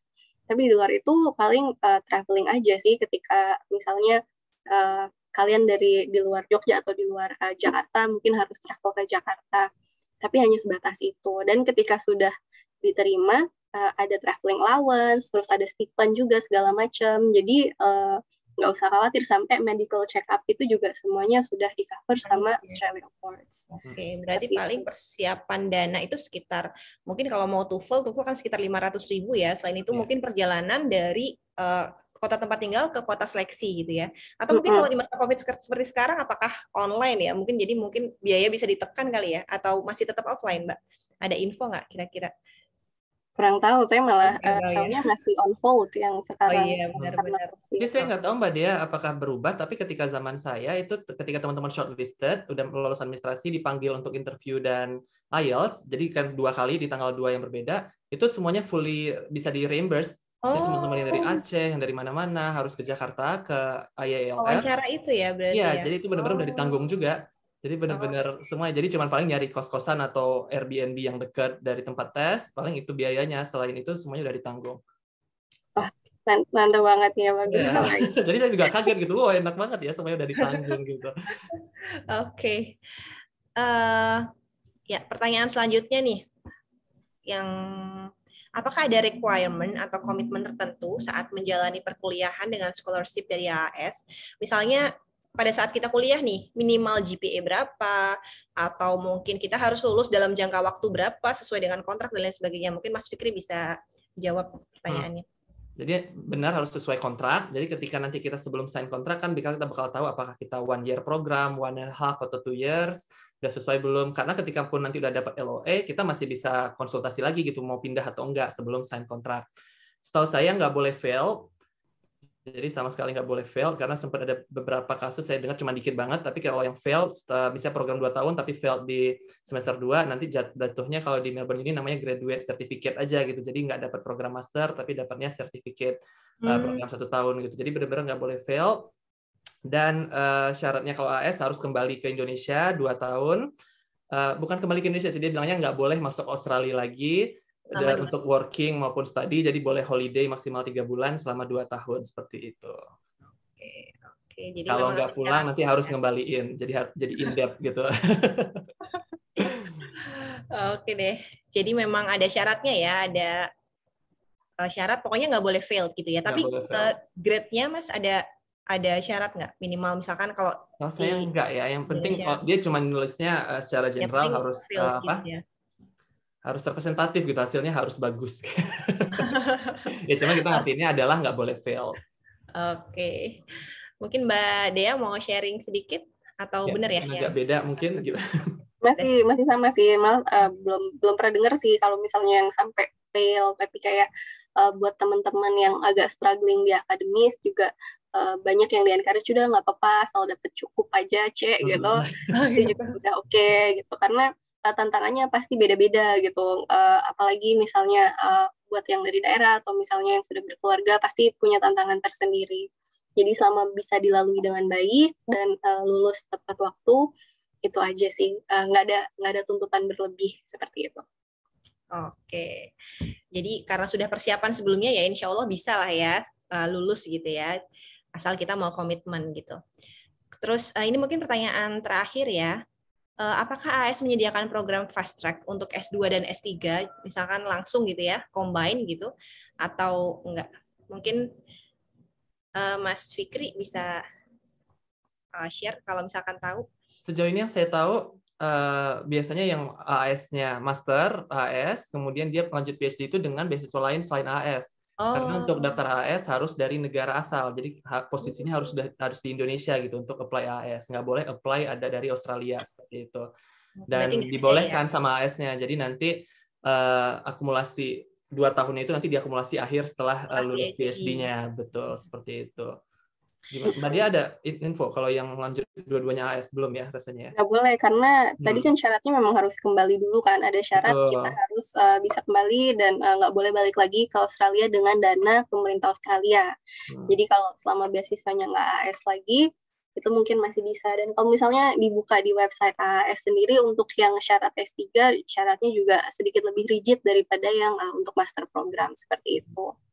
Tapi malah yang ada itu master split program sekarang yang malah lagi banyak ada. Jadi split program di Indonesia dan juga di Australia. Oke deh. Kayaknya udah cukup ya Mas Fikri sama Mbak Dea. Kita udah sharing banyak banget nih. Mulai dari pendaftaran sampai kuliah gitu ya. Sampai lulus. Yang penting jangan fail gitu ya Mas ya. Jadi AS pasti akan support terus dari setelah, bahkan pada saat wawancara pun sudah disupport ya. Sampai nanti kembali. Dan di sana juga banyak sekali seperti ada jaringan khusus ya Mas, ada networking khusus untuk penerima beasiswa AS. Terima kasih banyak Mas Fikri, terima kasih banyak Mbak Dea. Ya, selamat pagi. Ya, baik. Untuk yang selanjutnya adalah talk show sesi 2 dengan 2 speakers dari LPDP Scholarship. Ada Mbak Berliana A. Oktoviani, beliau adalah PR dan Communication Strategis LPDP. Selamat siang Mbak Berliana. Halo, selamat siang Mbak Halo, Maya. gimana kabarnya Mbak Berliana? Alhamdulillah sehat. Sehat ya. Untuk speakers yang kedua ada Mas Juzaili Rasis atau Mas Jas ya, akrab dipanggil Mas Jas. Beliau adalah LPDP awardee dari the University of Melbourne. Selamat siang Mas Jas. Selamat siang. Sore belum ya di sana ya, di Melbourne?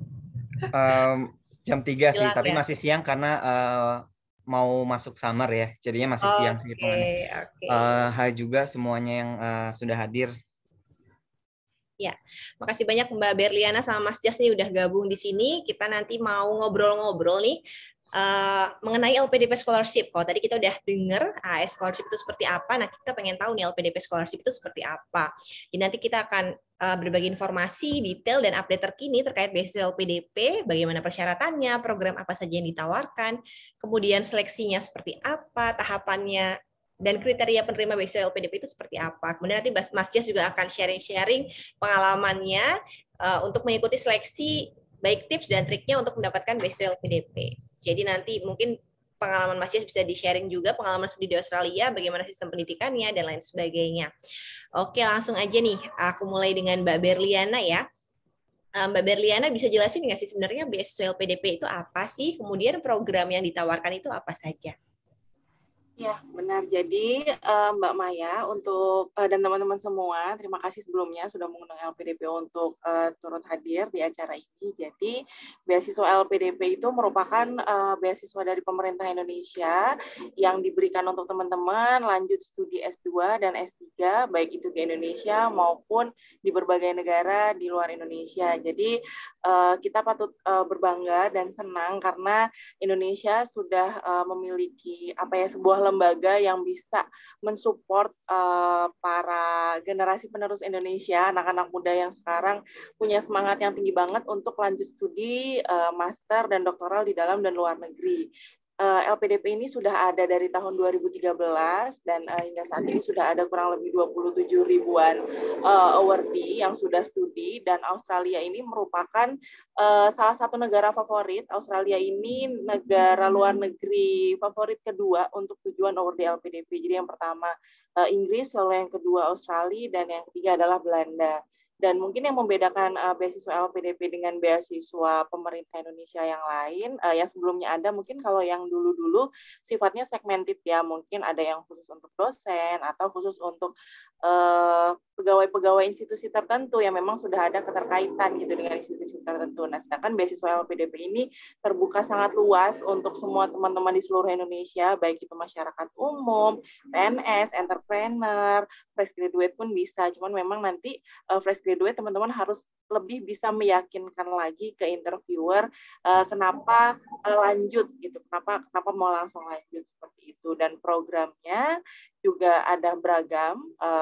Kita memang kelompokkan, jadi beasiswa LPDP itu secara umum adalah master dan doktoral, dan kita kelompokkan beberapa programnya sesuai dengan karakteristik para pendaftar. Jadi teman-teman yang paling kompetitif dan yang paling yang bisa didaftar, yang bisa diikuti oleh semua orang adalah program beasiswa umum atau general dan reguler. Nah, kita ada beasiswa program afirmasi dan juga targeted. Nah, afirmasi ini bedanya kita memang pengen teman-teman yang less privilege ya, yang mungkin teman-teman yang tumbuh besar di daerah-daerah afirmasi, daerah 3T, di luar Indonesia, di pedalaman, yang mungkin selama ini akses pendidikan, akses informasinya terbatas. Jadi kami pengen mereka punya kesempatan yang sama gitu untuk lanjut studi. Ada juga untuk teman-teman yang disabilitas melalui beasiswa berkebutuhan khusus, dan juga teman-teman prasejahtera. Jadi mungkin dia hidup di dekat dengan ibu kota atau di kota-kota besar, namun kehidupannya memiliki perekonomian yang prasejahtera. Jadi kami memberikan kesempatan mereka untuk mendaftar via beasiswa afirmasi. Di beasiswa afirmasi ini ada beberapa persyaratan yang kami lunakan gitu supaya dia bisa memperoleh kesempatan yang sama dengan teman-teman yang mungkin memiliki privilege yang lebih baik. Ada juga beasiswa targeted. Nah, kalau targeted ini kami kelompokkan lebih kebermanfaatan pasca studinya. Jadi teman-teman yang dari latar belakang PNS, TNI Polri, atau teman-teman yang pengusaha atau wira swasta itu biasanya setelah lulus studi mereka sudah ada spesifik gitu kebermanfaatannya di sektor apa. Jadi kami mengelompokkan mereka ke beasiswa targeted. Jadi satu orang sebenarnya bisa fit untuk beberapa jenis beasiswa. Ketika mendaftar silakan pilih salah satu mana yang sekiranya paling mudah untuk teman-teman penuhi. Oke. Jadi memang banyak ya Mbak Berliana ya program-program yang ditawarkan oleh LPDP ini. Nah, kalau Mas Jas sendiri nih, Mas Jas, selamat siang Mas Jas. Selamat siang. Kalau Mas Jas sendiri ini dulunya ikut program yang mana ya? Tadi kan ada Mbak Berliana jelasin ada yang beasiswa umum atau reguler, ada afirmasi, ada targeted. Nah, Mas Jas ini ngambil yang mana dan kenapa kok pilih program itu? Yep. Benar, kalau misal tadi AAS tadi udah dibilang kalau mereka itu punya pilar, di LPDP dia punya target grup-grup tersendiri, kalangan-kalangan lapisan masyarakat mana aja yang bisa ambil sesuai kondisi mereka. Yang mana itu juga berubah juga ya. Waktu dulu itu tidak ada beasiswa untuk yang santri. Ketika saya daftar, terus habis itu setelah saya sudah diterima ada gitu atau segala macam. Dan itu berubah. Kalau dulunya kebetulan saya ketika kuliah ditinggal sama ayah waktu itu meninggal, sehingga saya dapat kuota tambahan dari bidik misi, sehingga saya punya kuota bidik misi tersebut. Tapi syaratnya waktu itu adalah dia harus cum laude, harus dia mereka yang cum laude. Karena saya rasa saya masuk nih di kriteria ini, makanya saya daftar di sini. Oke, berarti beasiswanya masuknya ke afirmasi ya, Mas Jas ya? Yep, waktu itu masuk afirmasi. Saya kurang tahu kalau sekarang masih ada, tidak tuh Mbak Melia? Ya, untuk sekarang masih ada. Untuk alumni bidik misi kita kelompokkan di beasiswa afirmasi, sekarang bergabung di beasiswa prasejahtera. Oke. Ya, jadi ganti nama aja ya, tapi sebenarnya masih bisa ya daftar lewat jalur itu. Oke, mungkin pertanyaan selanjutnya buat Mbak Berliana nih, syarat dan tahapan daftar beasiswa itu apa saja sih? Syarat secara umum ya, tentunya setiap kategori nanti punya syarat masing-masing. Yang mungkin nanti Mbak Berliana bisa infoin, bisa dilihat di mana. Tetapi secara umum tahapan beasiswa LPDP itu ada apa aja? Iya, jadi kalau misalkan teman-teman ingin mendaftar beasiswa LPDP itu biasanya akan dibuka setahun itu 2 kali. Ketika teman-teman merasa ingin mendaftar beasiswa LPDP, silakan dibuka websitenya. Nanti di situ teman-teman silakan klik link daftar beasiswa LPDP. Ada aplikasi dan teman-teman akan diminta untuk membuat account di aplikasi beasiswa LPDP. Setelah membuat account, nanti teman-teman silakan anak saya ada suaranya. Ya, silakan nanti semua, jadi ada formulir online dan kolom-kolom submit berkas. Semua berkas yang dipersyaratkan itu silakan di-scan dan di-submit, lalu formulirnya juga diisi secara online. Nah, persyaratannya itu sebenarnya beragam dari beberapa beasiswa. Yang perlu di-highlight itu biasanya adalah persyaratan bahasa seperti TOEFL, IELTS, dan juga IPK minimal. Itu yang biasanya paling krusial. Tapi ada juga beberapa persyaratan pendukung seperti ada surat rekomendasi, terus essay, dan segala macam.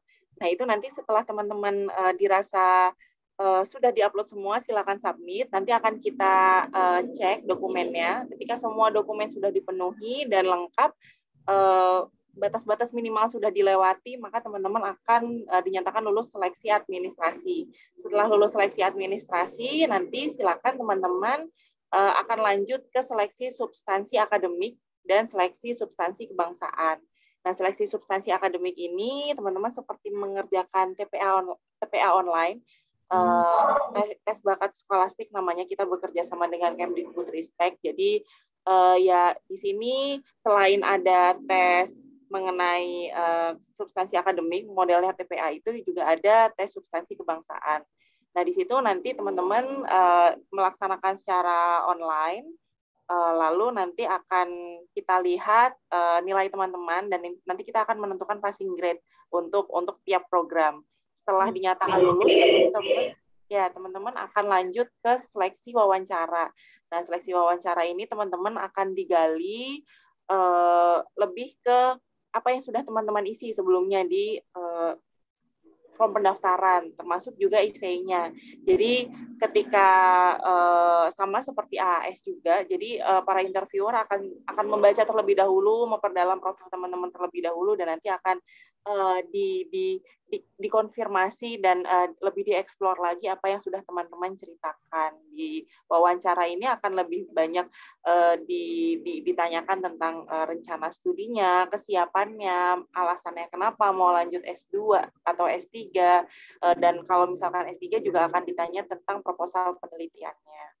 Jadi kurang lebih seperti itu, dan itu untuk seluruh jenis beasiswa seperti itu. Namun ada satu beasiswa yang tahapan seleksinya sedikit berbeda, itu PTUD namanya, Perguruan Tinggi Utama Dunia. Jadi kalau misalkan teman-teman yang mendaftar itu sudah memiliki unconditional LOA dari 15 kampus terbaik dunia, itu nanti listnya bisa dilihat di website LPDP. Itu teman-teman bisa lompat satu tahap, jadi teman-teman nggak perlu ikut tes bakat skolastik atau tes substansi akademik, karena teman-teman sudah dianggap lulus di kampus terbaik dunia dan memiliki kemampuan akademik yang baik.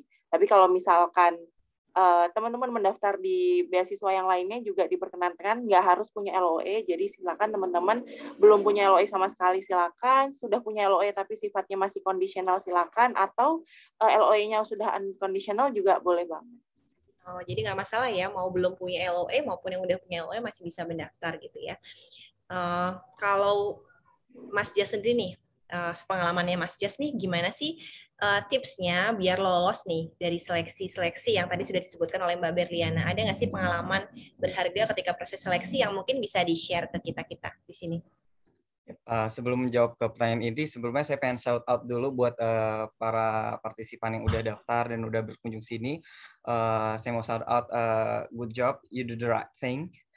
Kalian udah benar banget. Saya dulu adalah orang yang dari ketika mahasiswa itu memang sudah mengincar, karena saya tahu untuk kuliah lanjut S2 itu tidak membutuhkan biaya yang sangat dan benar sekali. Saya dulu selaku partisipan sering-sering ikut sosialisasi beasiswa, banyak yang nanya ngapain sih, akhirnya sampai sekarang jadi pemateri. Jadi kalau pengalaman saya sendiri, pembelajaran saya yang paling banyak adalah ketika saya memulai aplikasi. Saya bukan yang terbaik, saya mencontohkan diri saya. Saya diterima LPDP di uji coba kedua kalinya. Jadi saya pertama kali sempat ditolak dan kemudian mendaftar lagi. Kemudian saya juga berpesan, mungkin ada di sini yang hadir yang pernah tidak diterima, terus coba lagi, dan kita nggak pernah tahu kapan kita diterima. Kenapa saya bilang pembelajaran paling berharga itu ketika memulai aplikasi? Ketika saya memulai aplikasi, saya tahu di mana saya belum punya apa yang diminta sama pihak beasiswa. Oh, sebelumnya dan banyak teman-teman pencari beasiswa nih punya pikiran seperti ini. Saya nggak mau apply dulu, saya nggak mau submit dulu, tunggu ini dulu. Tunggu ini yang kita nggak pernah tahu kapan kita mulainya gitu. Dia tidak tahu, oh ternyata ketika sudah dia rasa, oh saya sudah punya IELTS nih, saya sudah punya ini, baru saya daftar. Ketika dia daftar, oh ternyata masih ada yang kurang, sehingga harus tunggu lagi tahun depan atau periode pembukaan pendaftaran. Jadi ketika sudah membuka aplikasi, pasti kita sudah dikejar sama sistem. Sistem ini minta mana coba upload, silakan unggah ini, Anda belum mau mengunggah ini. Meskipun sekarang kita belum siap, seenggaknya kita sudah tahu, oh saya belum siap dan saya perlu ini, beasiswa ini harus mempunyai ini, sehingga seenggaknya di second trial sudah lebih matang daripada ketimbang nggak percaya diri nih, saya pengen nanti dulu nih. Jadi kalau pengalaman saya sih itu ya, start aplikasi biar saya sebenarnya tahu kenapa saya bilang seperti ini. Karena saya sebenarnya suka banyak yang nanya-nanya dari teman-teman, Kak gimana sih caranya? Kak gimana sih caranya? Saya suka apalagi kalau mereka tahapannya sudah bertanya sesuatu yang lebih detail, seperti Kak emang kalau misalnya tes di sini tuh lebih daripada yang di sini ya? Yang mana menandakan kalau mereka tuh sudah riset sebelumnya, riset dasar. Beda dengan orang yang kadang-kadang ada yang nanya juga, Kak gimana caranya kok enak ya? Wah enak ya kayak gini ya. Terus saya tanya gitu, sudah lihat website LPDP belum gitu. Masih ada yang bilang beberapa dari mereka mirisnya belum gitu. Padahal ketika kita sudah daftar, kita sudah dituntut dari form registrasi ini, dari entah itu AS, entah itu beasiswa-beasiswa yang lain, itu sudah mempertanyakan kita, sehingga sudah dituntut untuk tidak malas untuk mencari informasi. Silakan dicari ke website universitasnya, silakan dicari apa visi misi kami dan kenapa Anda layak untuk dinyatakan untuk menerima apa yang kami tawarkan. Seperti itu. Jadi kalau dari saya sih mulai aplikasinya, kalau memang dari mulai aplikasinya itu pasti kalau sudah mulai kita sudah terus dipacu dengan deadline, oh ini penutupannya sudah sebulan lagi, otomatis sudah mulai memaksakan diri untuk research segala macam, entah apa yang diminta, apa yang perlu saya siapkan. Oke deh, jadi memang mulai aja dulu ya Mas Jas ya, biar kita tahu posisi kita di mana dan kita harus melakukan apa buat melengkapi persyaratan tersebut. Nah, aku juga mau ini ya ke teman-teman, kalau yang ingin bertanya bisa langsung posting di Slido lagi seperti tadi ya. Di kolom chat sudah ada. Kalau ada yang mau ditanyakan nanti di sesi selanjutnya ada Q&A setelah sesi tanya jawab talk show hari ini. Kemudian pertanyaan yang selanjutnya kepada Mbak Berliana nih. Kalau tadi Mas Jas cerita tentang proses pengalamannya seleksi sampai akhirnya lulus di kesempatan kedua ya Mas Jas ya, di percobaan kedua lulus. Kalau Mbak Berliana nih, boleh nggak dijelasin sebenarnya kriteria yang dicari oleh LPDP itu seperti apa? Tadi kan kita bisa dengar ya Mas Jas, pertama gagal, ternyata yang kedua akhirnya alhamdulillah berhasil. Nah sebenarnya kriterianya seperti apa yang mungkin bisa di-sharingkan ke teman-teman yang pengen mendaftar beasiswa LPDP? Ya, jadi kriteria pendaftar beasiswa LPDP yang kita cari sebenarnya dari tiap tahap seleksi itu sebenarnya beragam apa yang perlu di-highlight. Tapi secara garis besar yang kita cari itu teman-teman yang mendaftar LPDP itu sudah benar-benar tahu, sudah benar-benar memahami apa yang ingin dia tuju gitu. Jadi apa yang sedang dia lakukan sekarang, apa yang dia minati sekarang itu dikaitkan dengan studi apa yang akan dia lanjutkan gitu. Nah, di situ juga keputusan dia dalam memilih negara, kampus, dan juga bidang studi yang akan dikejar itu juga sangat mempengaruhi bagaimana interviewer melihat teman-teman gitu. Jadi pengambilan keputusan itu memang tidak bisa sebentar ya, karena teman-teman harus melakukan research dan biasanya harus bertanya atau berkonsultasi dengan mungkin rekan-rekannya atau mungkin seniornya di kantor, senior di kampus dan segala macam. Lalu yang kedua itu teman-teman memiliki kemampuan akademik yang baik. Jadi kan kita ada batas IPK minimal ya, dan sebenarnya secara garis besar ada 3, tapi beberapa beasiswa ada yang mempersyaratkan di bawah 3, tapi itu beasiswa khusus. Bahkan mungkin yang bidik misi itu justru malah harus cum laude gitu, jadi harus di atas 3,5. Lalu teman-teman harus punya rasa cinta tanah air yang kuat, karena ini memang beasiswa dari pemerintah Indonesia, beasiswa dari uang rakyat, meskipun dengan skema dana abadi. Jadi kami pengen bukan cuma kami yang di LPDP, jadi seluruh rakyat Indonesia, baik itu dari berbagai sektor dengan teman-teman yang sudah dibiayai dengan uang negara ini, ketika kembali bisa memberikan sumbangsi gitu, memberikan kebermanfaatan. Tidak harus secara nasional, jadi spesifik di lingkungan kerjanya atau lingkungan bidang studinya atau lingkungan tempat tinggalnya. Jadi kalau misalkan itu dikontribusikan dari hal-hal yang kecil, kalau misalkan dikumpulkan jadi banyak di berbagai daerah, itu juga pasti akan memberikan dampak yang sangat baik untuk Indonesia, terutama untuk teman-teman yang afirmasi gitu kan. Ketika mereka afirmasi yang dari daerah-daerah afirmasi, itu ketika mereka kembali, mereka ke daerah asalnya dan itu membangun daerahnya. Lalu juga kami pengen teman-teman yang mendaftar LPDP itu punya jiwa kepemimpinan. Jadi jiwa kepemimpinan ini sebenarnya nggak harus yang sifatnya organisasi, komunitas. Jadi kan biasanya ketika kita beraktivitas, mungkin teman-teman ketika mungkin ada beberapa orang yang tidak terlalu suka bersosialisasi tapi memiliki kemampuan akademik yang baik. Nah, biasanya teman-teman yang memiliki kemampuan akademik yang baik ini kan mungkin suka research atau mungkin suka ikut kompetisi atau apapun. Nah, itu mungkin yang lebih kita lihat itu sebenarnya inisiatifnya gitu untuk melakukan sesuatu kebaikan seperti itu. Nah, kalau misalkan kita coba lihat dari setiap tahap beasiswanya, seleksinya, kalau misalkan di seleksi administrasi, yang kita cari teman-teman yang memang sudah menyiapkan dengan baik segala syarat administratif, semua harus dilengkapi dan jangan sampai ada yang dipalsukan gitu, karena kalau misalkan sampai ketahuan, teman-teman akan di blacklist dan tidak akan bisa mendaftar LPDP sama sekali.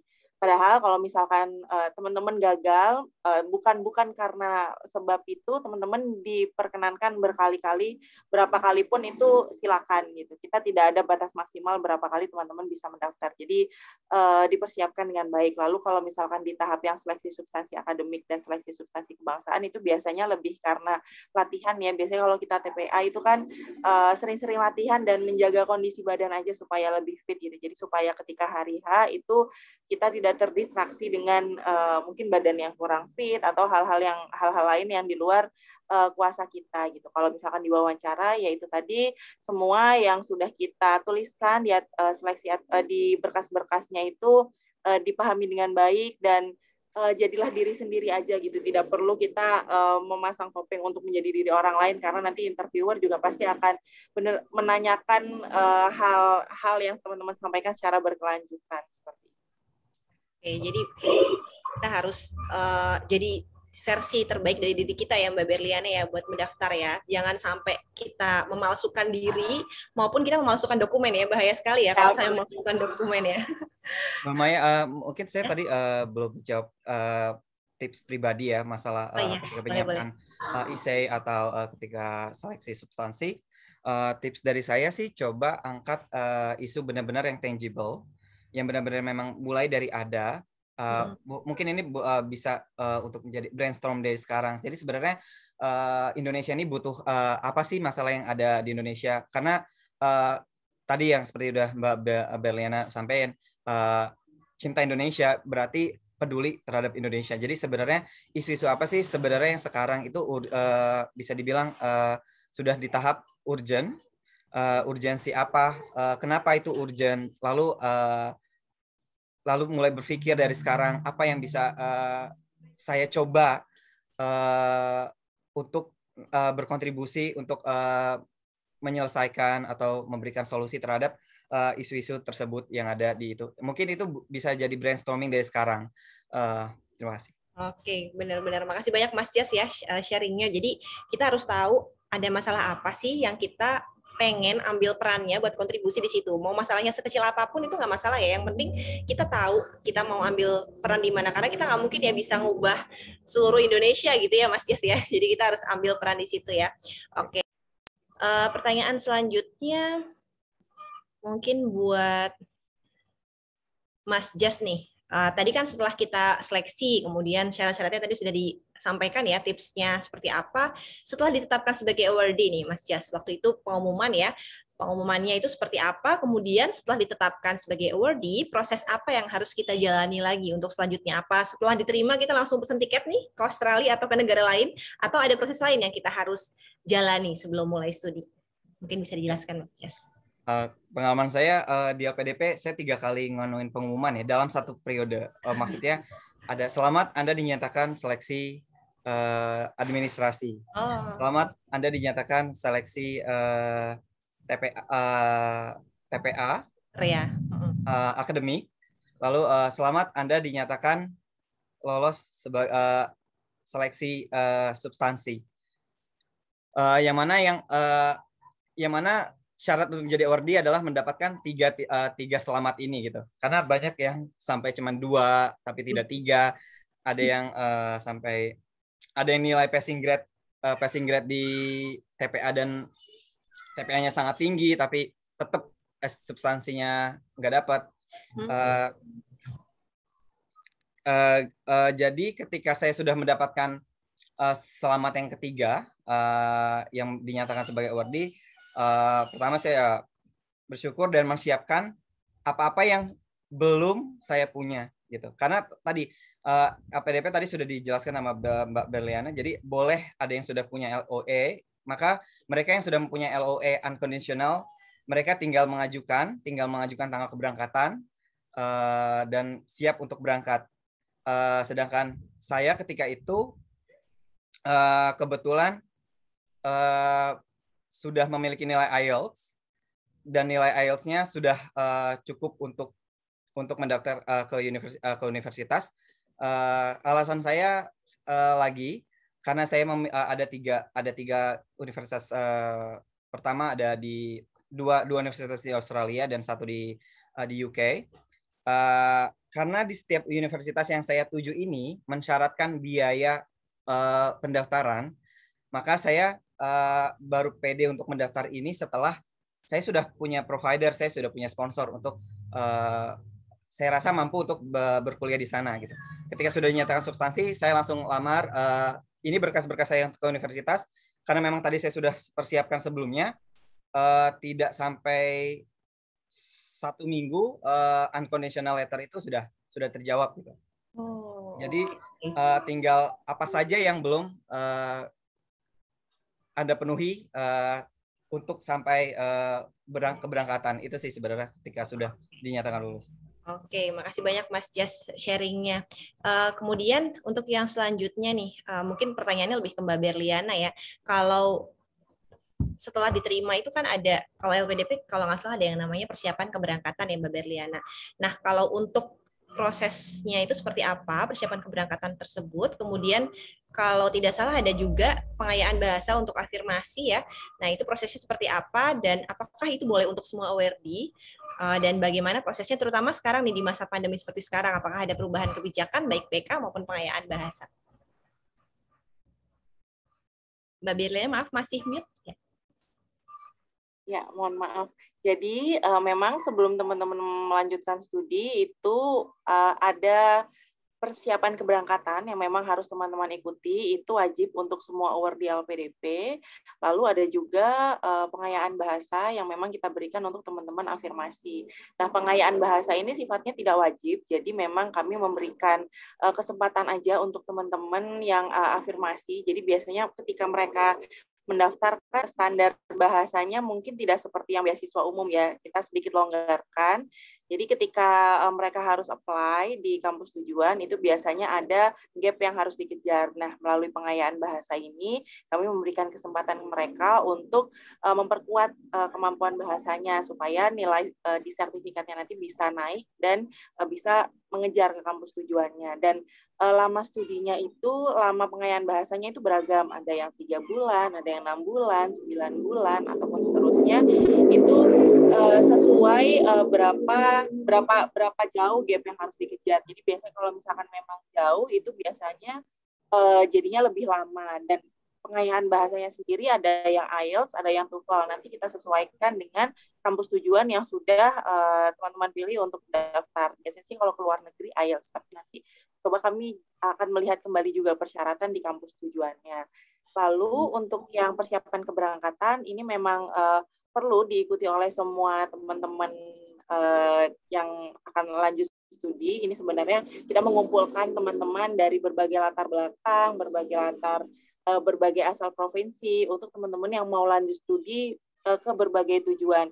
Tujuannya sih di sini kita pengen teman-teman supaya lebih mengenal satu sama lain, memperkuat jaringan gitu kan. Ketika sebelum berangkat jejaringnya masih jejaring secara nasional, ketika nanti teman-teman pada ke luar negeri dan akhirnya kembali itu kan nanti jadi jejaring global, dan ketika teman-teman nanti berkiprah di berbagai sektor itu juga jadi lebih kuat gitu kan, ketika ternyata ada antara satu teman-teman dan teman-teman yang lain yang bisa disinergikan gitu. Jadi kami sebenarnya pengennya memperkuat bonding antara teman-teman semua, dan ketika persiapan keberangkatan itu juga ada beberapa bekal yang kita sampaikan gitu, selain beberapa hal yang sifatnya mendukung teman-teman pada saat studi yang dari LPDP terkait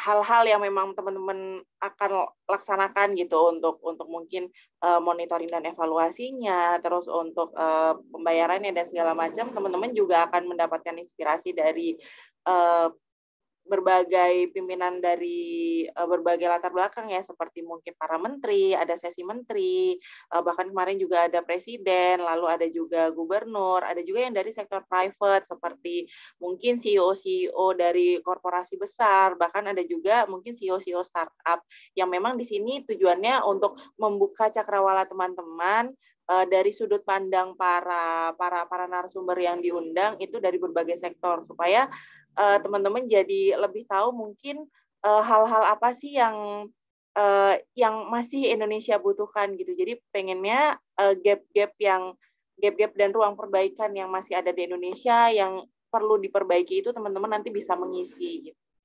Seperti itu. Oh ya, dan sekarang semuanya dilaksanakan secara online. Untuk yang bahasa itu teman-teman masih ini ada yang offline juga. Jadi teman-teman kita pengayaan bahasa bekerja sama dengan berbagai universitas di Indonesia. Itu ada yang offline tapi mungkin memang sifatnya terbatas. Kalau yang untuk persiapan keberangkatan masih full online. Online ya. Mungkin itu ya berarti ya tahapannya yang harus dilalui ya. Kemudian untuk Mas Jas sendiri gimana nih pengalamannya? Apakah pada waktu itu PK-nya masih udah online atau masih offline, Mas Jas? Yep, alhamdulillah saya waktu itu PK-nya masih onsite ya. Waktu itu di Mercure Hotel di Ancol. Iya tadi benar. Jadi ada pengayaan bahasa itu sebenarnya ditawarkan tapi tidak perlu tidak wajib untuk diambil. Saya termasuk yang tidak mengambil karena sudahlah saya berangkat aja dulu gitu. Saya ini sudah jadi tahapannya tadi ketika memang sudah siap bisa mengumpulkan kayak letter of guarantee, letter of COE, letter of acceptance, kalau misalnya sudah diterima bisa mengajukan ke LPDP dan kemudian bisa langsung berangkat. Keberangkatannya sendiri tadi hampir sama sebenarnya sama AAS. LPDP juga memfasilitasi proses keberangkatan dan ketibaan setelah selesai studi. LPDP juga memberikan fasilitas settlement allowance.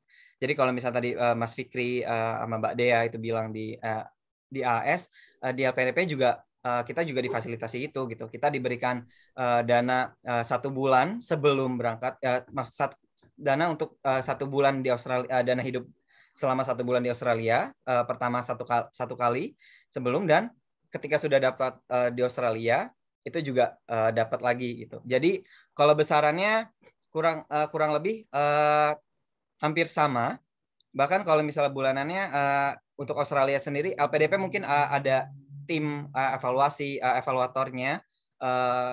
Jadi selama 6 bulan kemarin ini untuk living allowance untuk Australia juga mengalami kenaikan.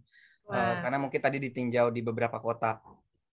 Jadi jadi untuk keberangkatan sendiri pengalaman saya sangat mudah ya, apalagi waktu itu saya juga minta dibantu untuk proses tiket karena ada dua sistem, bisa reimbursement atau bisa langsung minta tiket. Kalau kita udah siap, saya sudah punya LOI-nya, ini sudah dikeluarkan sama kampusnya, ini saya sudah visanya sudah valid segala macam. Saya minta tolong saya mengajukan untuk berangkat gitu.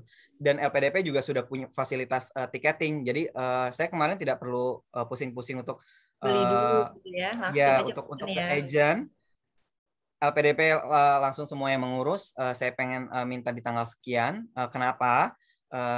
Kapan mulainya?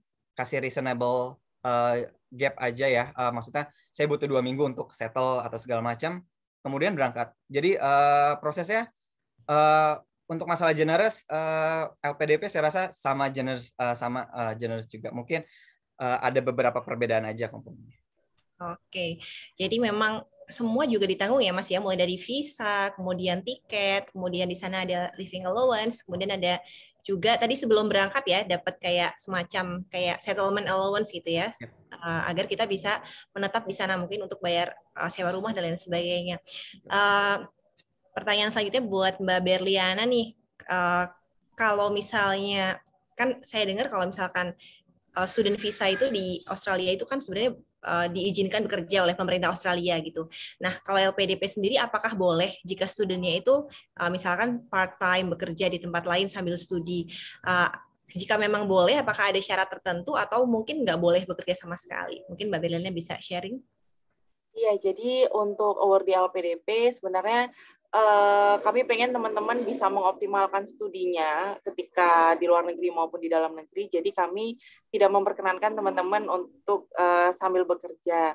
Kami memperbolehkan dengan syarat memang pekerjaannya itu mendukung studi akademiknya. Jadi biasanya kalau di kampus mungkin bergabung dengan tim research ataupun menjadi pokoknya atau hal-hal yang terkait dengan akademik pokoknya. Jadi kalau misalkan memang itu sekiranya bisa mendukung akademiknya, kami mempersilahkan. Tapi kalau ternyata itu justru membuat teman-teman jadi terbagi fokusnya atau perhatiannya, kami tidak memperkenankan. Jadi tujuannya supaya teman-teman bisa selesai tepat waktu dengan hasil yang baik dan menyerap studinya dengan baik ketika kembali itu jadi bisa lebih optimal kebermanfaatannya. Oke deh, makasih. Jadi secara umum tidak boleh, tetapi ada syarat tertentu jika memang pekerjaan tersebut mendukung studinya, maka diperbolehkan ya oleh LPDP. Oke, kalau selanjutnya nih untuk Mas Jas nih, selama pandemi ini mungkin tips studinya seperti apa, kemudian bagaimana nih pengalamannya Mas Jas studi selama pandemi seperti saat ini? Apakah online atau offline? Kebetulan di 4 semester ini yang sudah saya lalui, ada masa ketika pandemi ini lagi lagi daruratnya, sehingga memaksakan perkuliahan itu secara online 100%. Dan kebetulan ada di masa ketika saya semester 3, saya sudah kembali ke kampus. Tips bagusnya, bukan bagusnya ya, tapi fortunately gitu ya, luckily gitu loh, di sini kita di sistem manajemen language management sistemnya itu sangat bagus. Jadi kita punya namanya di sini ada aplikasi Canvas. Most university di Australia sudah memakai ini gitu. Jadi ada learning management system yang mana dia itu sudah dipandu gitu. Anda berada di week kedua. Jadi week pertama Anda membahas introduction, di kedua ini adalah bahasan misalnya contoh mungkin geografi ya atau segala macam. Anda sudah tahap ini gitu. Inilah buku yang ini adalah bacaan yang harus Anda siapkan sebelum perkuliahan pekan depan. Ini adalah tugas-tugas yang ada. Jadi semuanya itu sebenarnya kalau di Australia karena Australia memakai learning management system itu, jadi sebenarnya kalau dari saya tipsnya ya berpacu kepada itu, sering-sering buka language management system, lihat bunyikan notifikasi. Oh ya kita ada. Jadi kita terlalu checkpoint. Kita sekarang udah sampai mana sih? Jangan sampai nanti ketika sudah dekat-dekat exam kita sudah kewalahan gitu. Jadi tetap kontrol. Tapi yang pertama juga sih yang nggak kalah pentingnya adalah ini ya mental health management juga.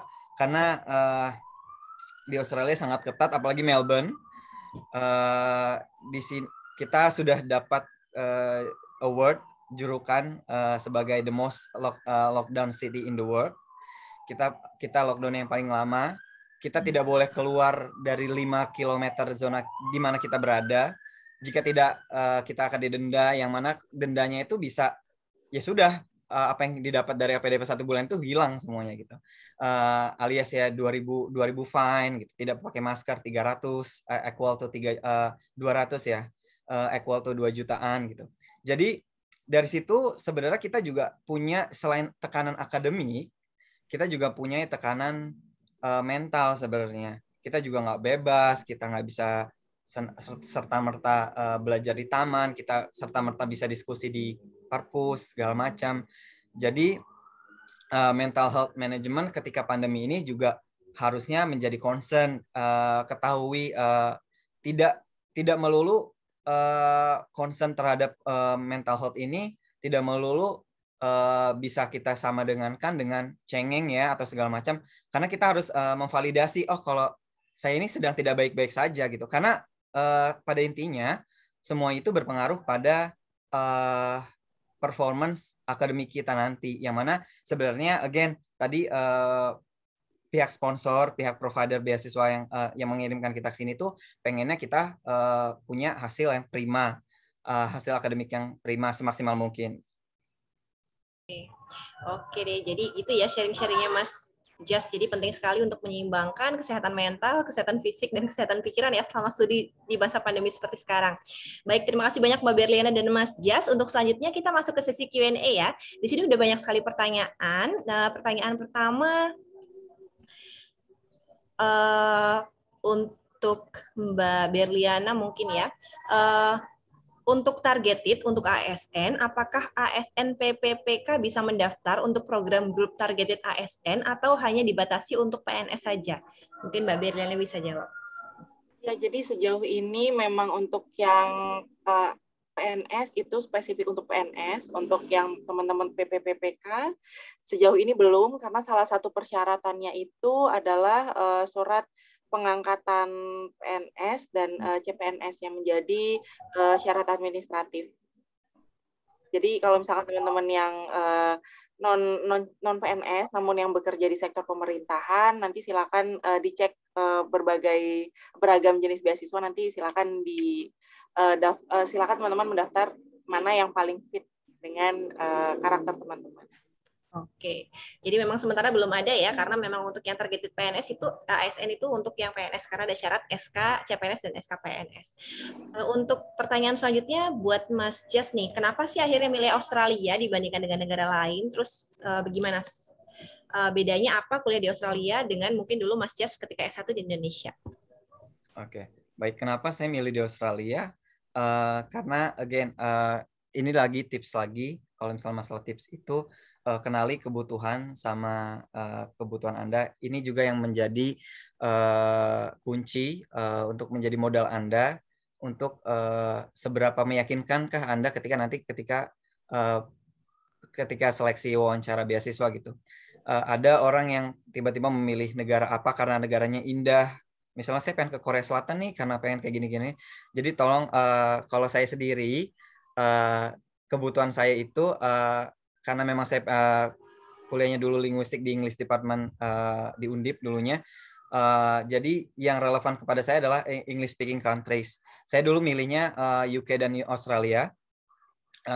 Dan di Australia, kenapa saya akhirnya memilihkan Australia? Memang itu adalah prioritas pertama saya karena again di situ adalah mata kuliah yang ditawarkan cocok dengan apa yang saya cari.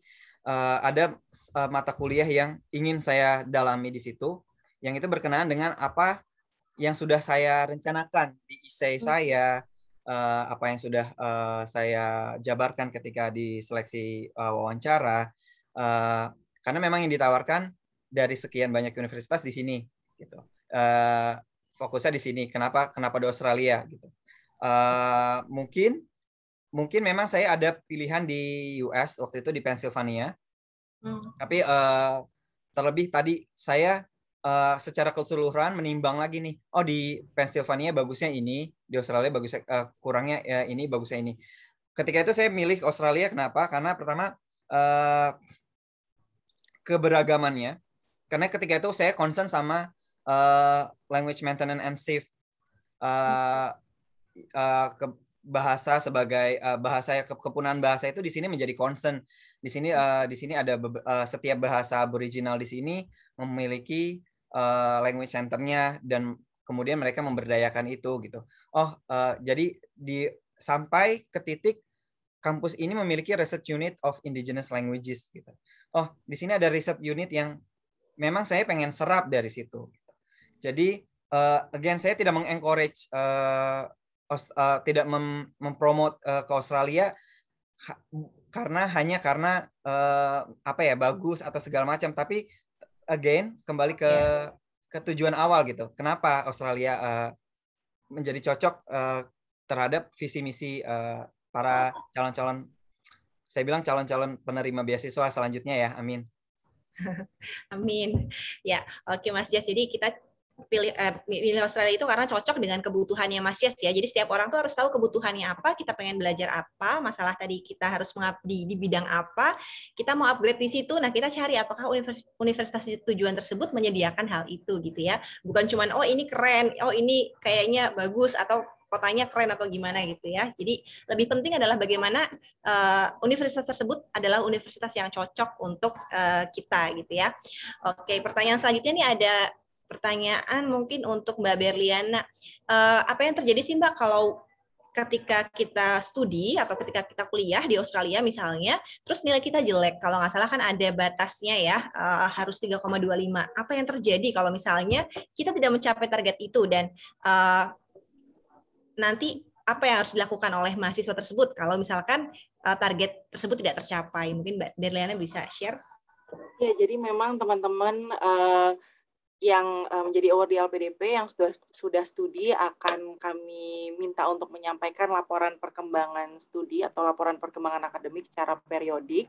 Dan di sini akan kami lihat apakah memang perkembangannya baik dan memang ada batas minimal. Kalau misalkan ternyata hal tersebut tidak dipenuhi, maka akan jadi seperti alarm untuk kita untuk bertanya ke teman-teman yang bersangkutan, kira-kira kendalanya apa. Jadi kami nggak langsung memberikan sanksi, tapi kami akan mencoba berkomunikasi dengan teman-teman apakah kendalanya. Kalau misalkan memang kendalanya itu hal-hal yang di luar kuasa teman-teman ya. Jadi sebenarnya teman-teman sudah berupaya sekuat tenaga, teman-teman bisa membuktikan bahwa memang teman-teman sudah sungguh berniat gitu untuk menyelesaikan studi dengan baik, tapi ternyata tidak mencapai batas yang itu kan nanti akan coba kami evaluasi terus dan kami pantau terus.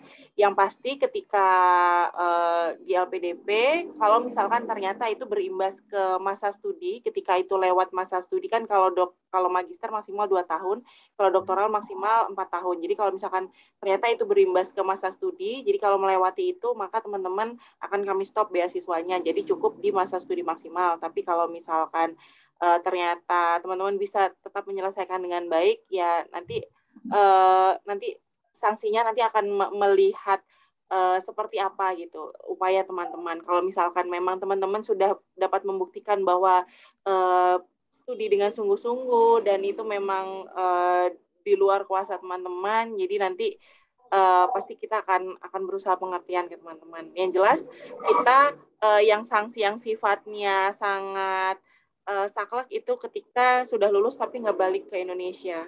Itu nanti itu pasti akan kami minta untuk mengembalikan seluruh dana studinya dan kita nanti juga ada denda juga seperti itu. Dan studinya bukan cuma dana yang kita berikan dari aspek akademik, jadi semuanya biaya hidup dan segala insentif itu harus dikembalikan. Oke deh. Makasih banyak Mbak Berliana udah sharing. Sebenarnya pihak LPDP tersebut tidak langsung misalkan saklek misalkan langsung ditarik beasiswanya jika tidak sesuai ya, tetapi banyak sekali tahapan-tahapan dan itu sifatnya personal ya Mbak ya, karena nantinya akan diberikan dukungan ya, diberikan support ya untuk dapat menyelesaikan studinya tepat waktu dan dengan hasil yang maksimal. Kalau ada pertanyaan selanjutnya nih, Mungkin ini pertanyaannya masih untuk Mbak Berliana lagi ya, terkait dengan tadi Mbak Berliana menyebutkan bahwa mahasiswa LPDP yang setelah lulus itu harus kembali ke Indonesia. Nah, di sini ada pertanyaan, di LPDP terdapat durasi pengabdian 2N+1. Namun beberapa Master of Research merekomendasikan lanjut studi doktoral. Apakah durasi pengabdian tersebut bisa diundur? Iya, jadi teman-teman ketika selesai studi itu sebenarnya kami ada beberapa hal yang bisa teman-teman pilih untuk lanjut di sana. Jadi yang pertama, teman-teman diperkenankan untuk kalau misalkan teman-teman setelah studi mau internship atau magang atau masih ingin stay di sana tapi memang ada tujuannya, itu kami bisa mempersilahkan, tapi dengan syarat diajukan dulu ke LPDP dan kami akan coba kaji terlebih dahulu. Jika memang itu dirasa akan memberikan manfaat yang baik untuk teman-teman, itu bisa kami berikan itu durasi maksimalnya 1 tahun. Nah, kalau misalkan teman-teman lanjut pertimbangannya untuk lanjut studi, juga kami memperkenankan seperti itu. Oke, makasih banyak Mbak Berliana sharingnya. Kemudian pertanyaan selanjutnya buat Mas Jas nih, pertanyaannya singkat banget nih. Sulit nggak kuliah di Australia, Mas Jas? Mungkin ini jawabannya bisa panjang nih. Ya, silakan Mas Jas. Yep, sulit. Kalau sulit, saya rasa kuliah dimanapun sulit ya. Jadi ya kalau bilang sulit. Di sini komponennya sangat ketat. Mereka tidak dosen itu beda mungkin kalau di Indonesia dosen itu akan puas ketika banyak yang dapat nilai A gitu ya ketika di kelas. Tapi kalau di Australia mereka tuh benar-benar pengen ngasih nilai A ini benar-benar kayak kok bisa sih nih anak dapat segitu sampai segitunya ya, karena memang nilai A itu tidak selalu diberikan kepada siapa saja, kecuali mereka yang jurusannya ini ya science, yang hitung-hitungan, yang exact, yang mereka nominalnya benar gitu. Sedangkan komponen di Australia ini kan kebanyakan kalau S2 ini sudah essay, riset atau segala macam. Jadi again tadi jawabannya sulit, tapi sebenarnya bisa tetap bisa kok dapat. Kita bisa orang Indonesia bisa tetap bersaing, dan kebetulan kakak angkatan saya di LPDP juga bisa dapat award nilai terbaik di kelasnya. Wah, jadi again tadi ya sulit, tapi ada aja sih yang bisa sampai award. Jadi di sini kalau misalnya terbaik di subjek ini, dia bisa dapat komponen tambahan gitu. Dia dapat dapat award gitu di situ. Dan itu ada, dan itu terjadi gitu. Oke, ya, makasih banyak Mas Jas. Jadi emang sulit ya, tetapi pasti bisa kalau kita mau berusaha dengan baik ya. Jadi syarat 3,25 insya Allah bisa tercapai ya Mas Jas ya, dan Mbak Berliana mungkin. Baik. Saya rasa cukup sekian nih Q&A-nya, karena waktunya juga sudah mendekati jam 12. Terima kasih banyak Mbak Berliana dan Mas Jas mengenai sharing tentang beasiswa LPDP-nya. Menarik sekali, kita jadi tahu nih programnya apa saja, macam-macam sekali dengan berbagai syarat dan ketentuannya masing-masing, kemudian bagaimana proses seleksinya, kemudian bagaimana nanti ketika studi, apakah LPDP akan mensupport terus. Jadi memang LPDP itu selalu support ya. Kemudian Mas Jas juga tadi udah sharing gimana pengalamannya studi di Australia dengan perbedaannya di Indonesia, kemudian studinya itu terutama di masa pandemi seperti sekarang itu seperti apa. Baik, terima kasih banyak Mbak Berliana dan Mas Jas. Menarik sekali obrolan pada siang hari ini. Terima kasih. Selamat siang Mas Jas dan Mbak Berliana. Saya kembalikan ke Mbak Bening. Oke, terima kasih Kak Maya, dan juga terima kasih untuk Mas Jas, Mbak Berliana, tadi juga ada sharing dengan Mbak Dea dan Mas Fikri. Sangat bermanfaat sekali ilmunya ya, saya jadi tahu nih kalau ternyata allowance dari LPDP seperti apa, dari AS seperti apa, kemudian tips and tricksnya juga seperti apa. Saya yakin juga teman-teman yang tadi sudah mendengarkan diskusinya pasti juga merasakan hal yang sama ya, kita jadi lebih tahu gitu tentang scholarship dari LPDP dan juga AAS. Nah, kemudian selanjutnya kita akan memberikan pengumuman untuk 10 orang yang berkesempatan dikurasi begitu ya, IC-nya, IC beasiswanya oleh tim akademik PPIA. Boleh dibantu ditampilkan teman-teman panitia. Iya, ini dia ada 10 orang partisipan, boleh di screenshot ini yang ada di layar. Nanti teman-teman juga akan dikontak langsung melalui email oleh tim akademiknya PPIA. Sekali lagi selamat dan manfaatkan kesempatan ini, bikin essay yang paling top, markotop, karena nanti juga akan dibantu untuk menilai jadi bisa lebih baik, seperti itu. Dan selanjutnya juga untuk teman-teman mohon bisa mengisi post survey ya. Jadi kita ada post survey link ya, nanti linknya juga akan dibantu dikirim dan bisa dilihat juga di layar sekarang, dikirim di chat box. Post survey ini bertujuan supaya ke depan kolaborasi antara AYA dan PPIA itu semakin baik dan juga kita bisa semakin improve ya acaranya seperti apa yang baik, yang ideal, yang sesuai dengan kebutuhan dan juga kegelisahan teman-teman yang ada di sini gitu. Last but not least juga jangan lupa follow media sosial AYA dan PPIA. Ini di layar udah ada media sosialnya, ada Instagram, ada Facebook, ada TikTok juga ya. Jadi di media sosial itu kita akan banyak share tentang kegiatan dan informasi-informasi yang pastinya informatif dan juga bermanfaat untuk teman-teman. Sekali lagi saya mengucapkan terima kasih kepada seluruh speakers. Thank you so much ilmunya. Terima kasih juga untuk Kak Maya memoderasi nonstop ya Kak. Panjang banget. Jangan lupa minum biar tetap semangat begitu. Dan terima kasih juga untuk teman-teman yang sudah berpartisipasi sampai akhir acara dan juga teman-teman panitia yang sudah menyiapkan acara ini. Thank you so much. Semoga ke depan AYA dan PPIA bisa tetap berkolaborasi. Dan saya Bening Wismawarin pamit undur diri. Selamat siang dan terima kasih. Bye-bye. Sehat selalu teman-teman. Ya, yang ada di Indonesia dan juga ada di Melbourne. Terima kasih. Makasih. Kak Maya, Kak Berliana, Kak Jess, ada Kak Nisrina, ada Kak Prita, ada Kak Patricia, ada Kak Dea dan Kak Fikri, Kak Ibnu juga. Thank you so much. Terima kasih.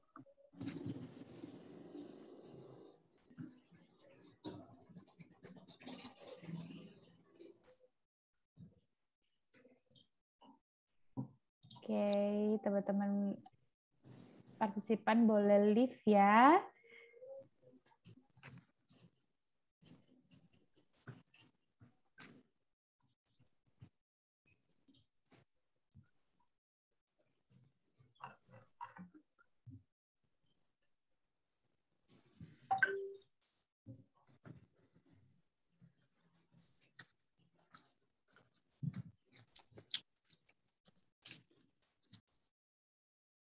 Ini aku udah bisa live ya. Siapa itu ya? Yes. Oh iya.